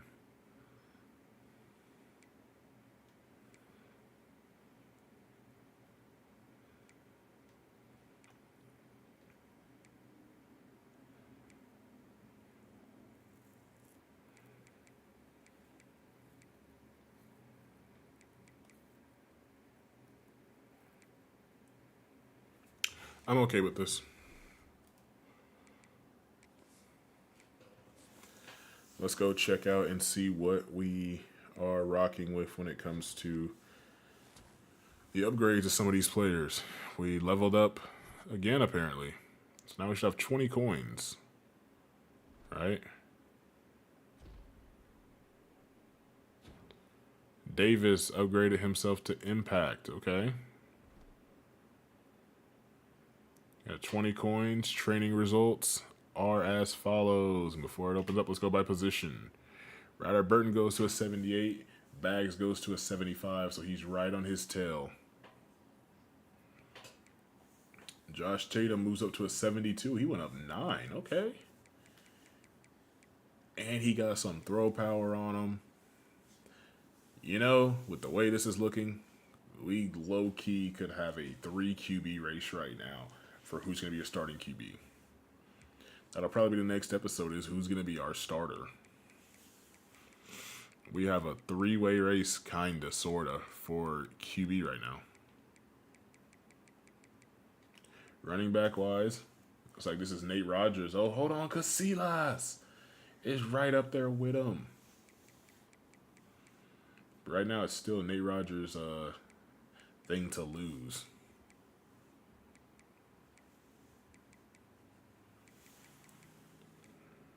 But Casillas is coming up to catch him. He's becoming that much better.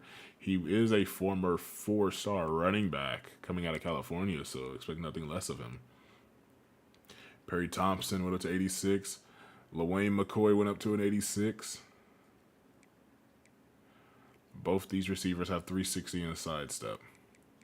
Both these receivers should catch roughly everything that comes with them. They can run all the routes. They can win off the line. They can jump out the gym. They're both over 6 foot tall. What about the other receivers on the roster? Iverson Hooks goes up to an 84 overall. Elder goes up to an 80, and Thomas here goes up to a 70. He does get 5+ speed. Still is our best run blocker. Bishop just became the best tight end. He's a pure blocker, but he became the best tight end. Addison jumped Ferguson also. He's got some big upgrades, +10 to +9 to strength, 10 to awareness. I think we found our starting tight end is going to be Jalen Addison. I mean, look at the route running. Look at the spectacular catch.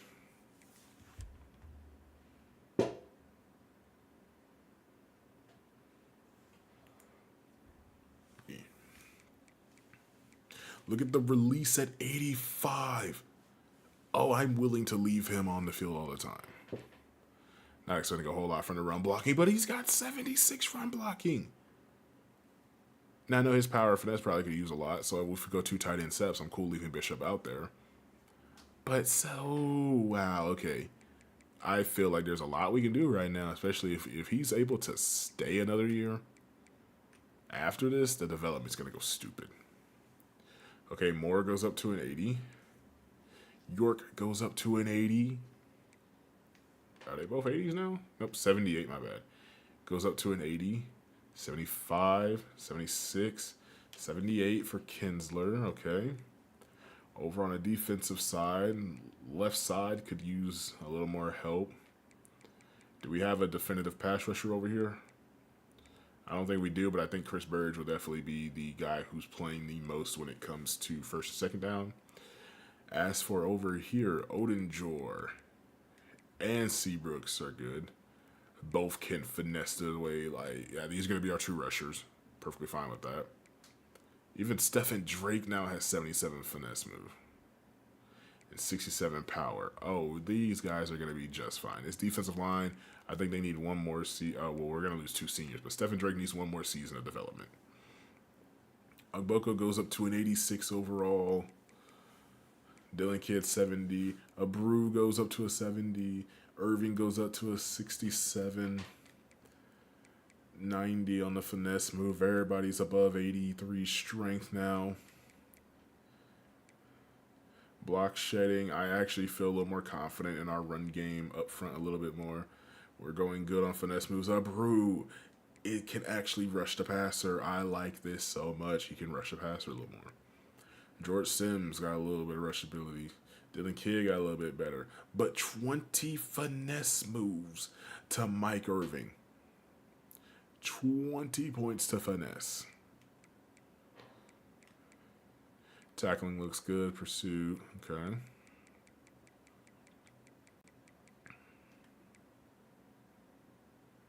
No Sam. Okay.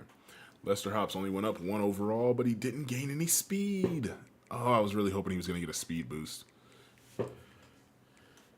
And he went up on both power and finesse moves. So I'm still perfectly fine sending him on blitzes.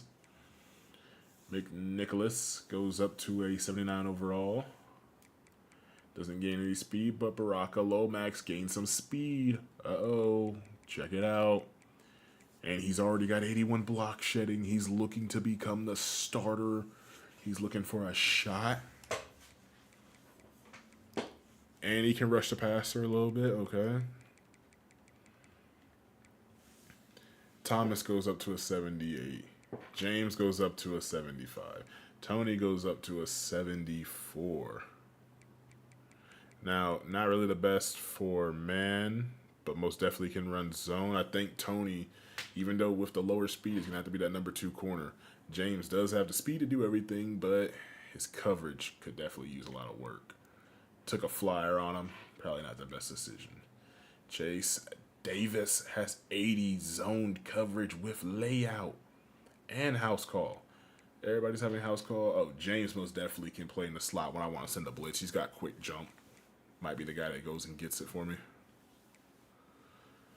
Okay, finishing this up. Vessel goes up to a 76 overall.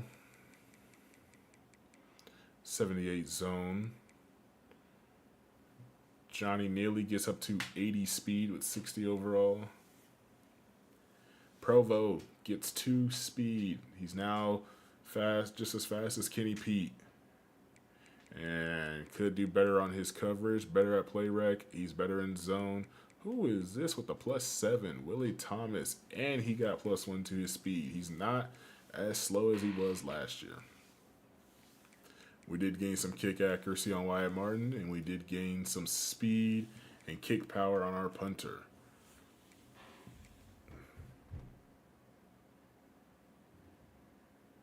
So I'm going to have to leave things there. So I'm going to save it there. The next video will be us actually taking a look into Season 3 as an intro. You made it this far, thanks. Subscribe, and I kind of just did this on a whim just to have a little bit of fun. It'll be out there for you guys, but I'll see y'all in the next one.